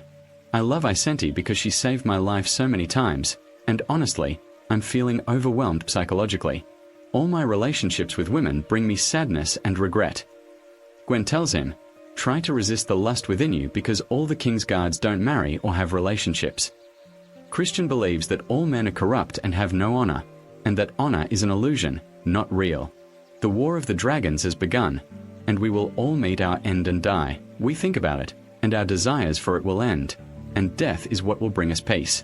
Afterwards, Rhaenyra gathers the dragon riders and tells them, "You have done something no one has done before, especially since you were born out of wedlock. I have given you a power that very few possess, and I ask you to be loyal to this power. When you truly serve me, I will make you guardians of the kingdom." They agree to serve her and ask what is required. Rhaenyra tells them, "In 2 days, we will begin our attack on Aemon's army." They are shocked because innocent people will die. She says, "Unfortunately, there is no other solution. In Var, innocents must die." Yes, the Vigor is a terrifying dragon, but he is only one dragon, and Aemond is not. He'll be able to stand against all of us, and Wolf is speaking with such arrogance, saying his dragon will kill Figure and that Adam is a coward and can't kill him. He keeps asking for more food. Rhaenyra responds to him and orders him to be respectful, and Jess tells him not to forget himself. Wolf calms down and tells them he was joking. They are interrupted by the arrival of a message from Simon from Harrenhal. Rhaenyra learns from the message that Daemon will betray her, so she decides to take Adam and go to Harrenhal together. Afterwards, Daemon is trying to sleep and sees Alice in front of him. She takes him to the Woods of Kings and tells him, "When you came to this castle, you were angry and wanted to rule the world by any means, but you realize that the world will not submit to you. I'll let you see the future and ask him if he wants to know his role and destiny in life. He agrees, and I make him put his hand on this tree so he can start seeing scenes from the future. He sees the White Walkers, then the Three-Eyed Raven, Bryn Den Rivers, then dead dragons in the Dragon War, and Demon drowning. Many years later, he sees Daenerys Stargren and her dragons. In the last scene, he sees Rhaenyra sitting on the throne. Suddenly, Helena appears and tells him that he is just a part of a very big story and his role is to get Rhaenyra to the throne. Daemon understands from what he has seen that the real war is the war against the White Walkers and all the wars they are living through. This is nothing, and the real danger is that the dragon lineage will not end because they will be reborn with Daenerys to participate in the true war against the White Walkers. Daemon realized that the throne is not the real goal, and the Targaryen lineage will end if they continue to divide and fight each other. Daemon changed his view of Rhaenyra, and after several days, Rhaenyra and Adam arrive at Harrenhal Castle. Simon welcomes her and takes her inside the castle. She sees all the soldiers that Daemon has gathered. Daemon is present and meets her. He has now changed his allegiance and wants Rhaenyra to be queen. He tells her, "I have done my duty, and all of them have pledged their loyalty." Leah Rhaenyra asks him, "Who is your loyalty to?" Daemon, after seeing the future, tells her, "This war we are in is just the beginning. Winter is approaching, and the true enemy will come with it, bringing destruction and ruin to everyone. This is a powerful enemy, and we won't be able to defeat him." Rhaenyra is surprised and says, "This is similar to what my father told me." Daemon tells her, "Our only hope is to unite under one leader, and my brother has chosen you." He kneels before her and says, "You are the true queen," and all the soldiers kneel behind him. Daemon tells her, "I will serve you until my last day." Rhaenyra tells him, "If you ever leave me again, I will kill you." Daemon promises her that he will never leave her. He then encourages his men for war, telling them that if one of them dies, 100 enemy soldiers will die, and the war will be merciless. They will fight for Queen Rhaenyra, and everyone is encouraged and excited for the war. Afterwards, Aemond meets Helena, and this time he speaks to her calmly, saying, "I know you don't want to harm anyone, but the kingdom's well-being depends on us, and our mother doesn't ride dragons. Come with me to Harrenhal so we can defeat Daemon, because our enemy wants war, and we are only defending ourselves." She asks him, "What will you do to me if I refuse? Will you burn me like you burned Aegon?" Aemond is shocked and tells her that didn't happen, but Helena tells him, "I had a vision, and by doing this, you burned him and left him to die. And I saw another vision that Aegon will return as king, and victory is written for him. He will sit on the throne after peace returns to the kingdom, and you will be dead in the lake." Aemond tells her, "I can kill you right now for saying this." She tells him, "Even if you kill me, it won't change your fate." Afterwards, Corlys's men prepare for war, and Corlys tries to form a father-son relationship with Elend, telling him, "I want you to be the commander of the soldiers and my assistant." Corlys wants Elend to be his heir in the future and tells him, "I'm giving you a position everyone desires." Besson rejects everything Corlys is doing and tells him, "You're coming. You're helping me after all these years? You know what it's like to grow up and live without a father, and to be bullied and ridiculed because I'm illegitimate. I lived in poverty, never knowing where to put food, working day and night in the freezing cold to earn money. Meanwhile, I saw you walking with Lenore in the market, buying the best food so Lenore could eat comfortably at home. But now your son is dead, your daughter is dead, and Luke is dead, and you remember you have a son named Ellen. Thank you. I don't want your help. I'll just do my duty and work hard. Carollos is deeply affected by his words and listens to him, unable to argue because he agrees with everything he said. Then Rhaenyra is surprised that the Senate has come to her because Senate has realized she was wrong. Senate tells her, everyone I trusted has let me down, like my husband, my son, and my lover. Rhaenyra tells her, you have a lover, even though you always preached about virtue and respect. Senate tells her, I was alone, and when I left the city, I finally felt free. I want to be free from the politics and war we are living through, and I want to keep my daughter and granddaughter away from all of this. Rhaenyra tells her, it's too late. You said so yourself before, and now you're trying to wash your hands of the war you started. Senate tells her, I thought your father wanted Aegon to be King. Rhaenyra. She asks her what her desire for freedom has to do with her. Does she think she can absolve her of all her actions? Alcinti tells her she realized she misinterpreted Viserys' last words, and that he definitely wanted her to be the heir to the throne. She tells her Aemond, Christine, and their army will soon reach Reverence, and Helena will assume power as queen. She says they should seize the opportunity. She should enter King's Lane, and he will make all the guards surrender. She tells her she will ascend the throne without anyone dying, and that she is the strongest party now. This war will end when she sits on the throne. Frenier asks what they will do with Aegon. Alcinti tells her Aegon is now disfigured, and he was sitting in bed all the time, feeling pain, and I would be able to convince him to give up the throne for you. Rhaenyra says to her, with this simplicity, you will do what you want without paying the price. If I sit on the throne, then I must finish off my enemies. I must kill Aegon and Aemond, and do you know that this must happen in order for peace to come to us? Of course, Saint is upset by her words and is shocked, because no matter what happens, she does not want her children to die. Rhaenyra tells her, choose what you want to do. Saint said, she keeps crying and telling her, I will now return to the city to do what I told you to do, and then 3 days later, you will come and sit on the throne, and so I will put my life at your mercy. Rhaenyra tells her that history will remember her as evil, that she clung to power, and that she finally lost. The Scent doesn't care. All she wants now is freedom, and she wants to die quietly without anyone knowing. Rhaenyra lets her go. Then the dragon riders put on their armor and prepare for war. On the other side, Hayter's army prepares for war, and Darren's blue dragon flies overhead. The Stark army crosses the Twins' bridge to join the war, and the Lannister army is ready and approaching Harrenhal. Daemon is ready with his men, and Tyland and the fleet of ships of the Triad Alliance have begun their sea voyage to fight.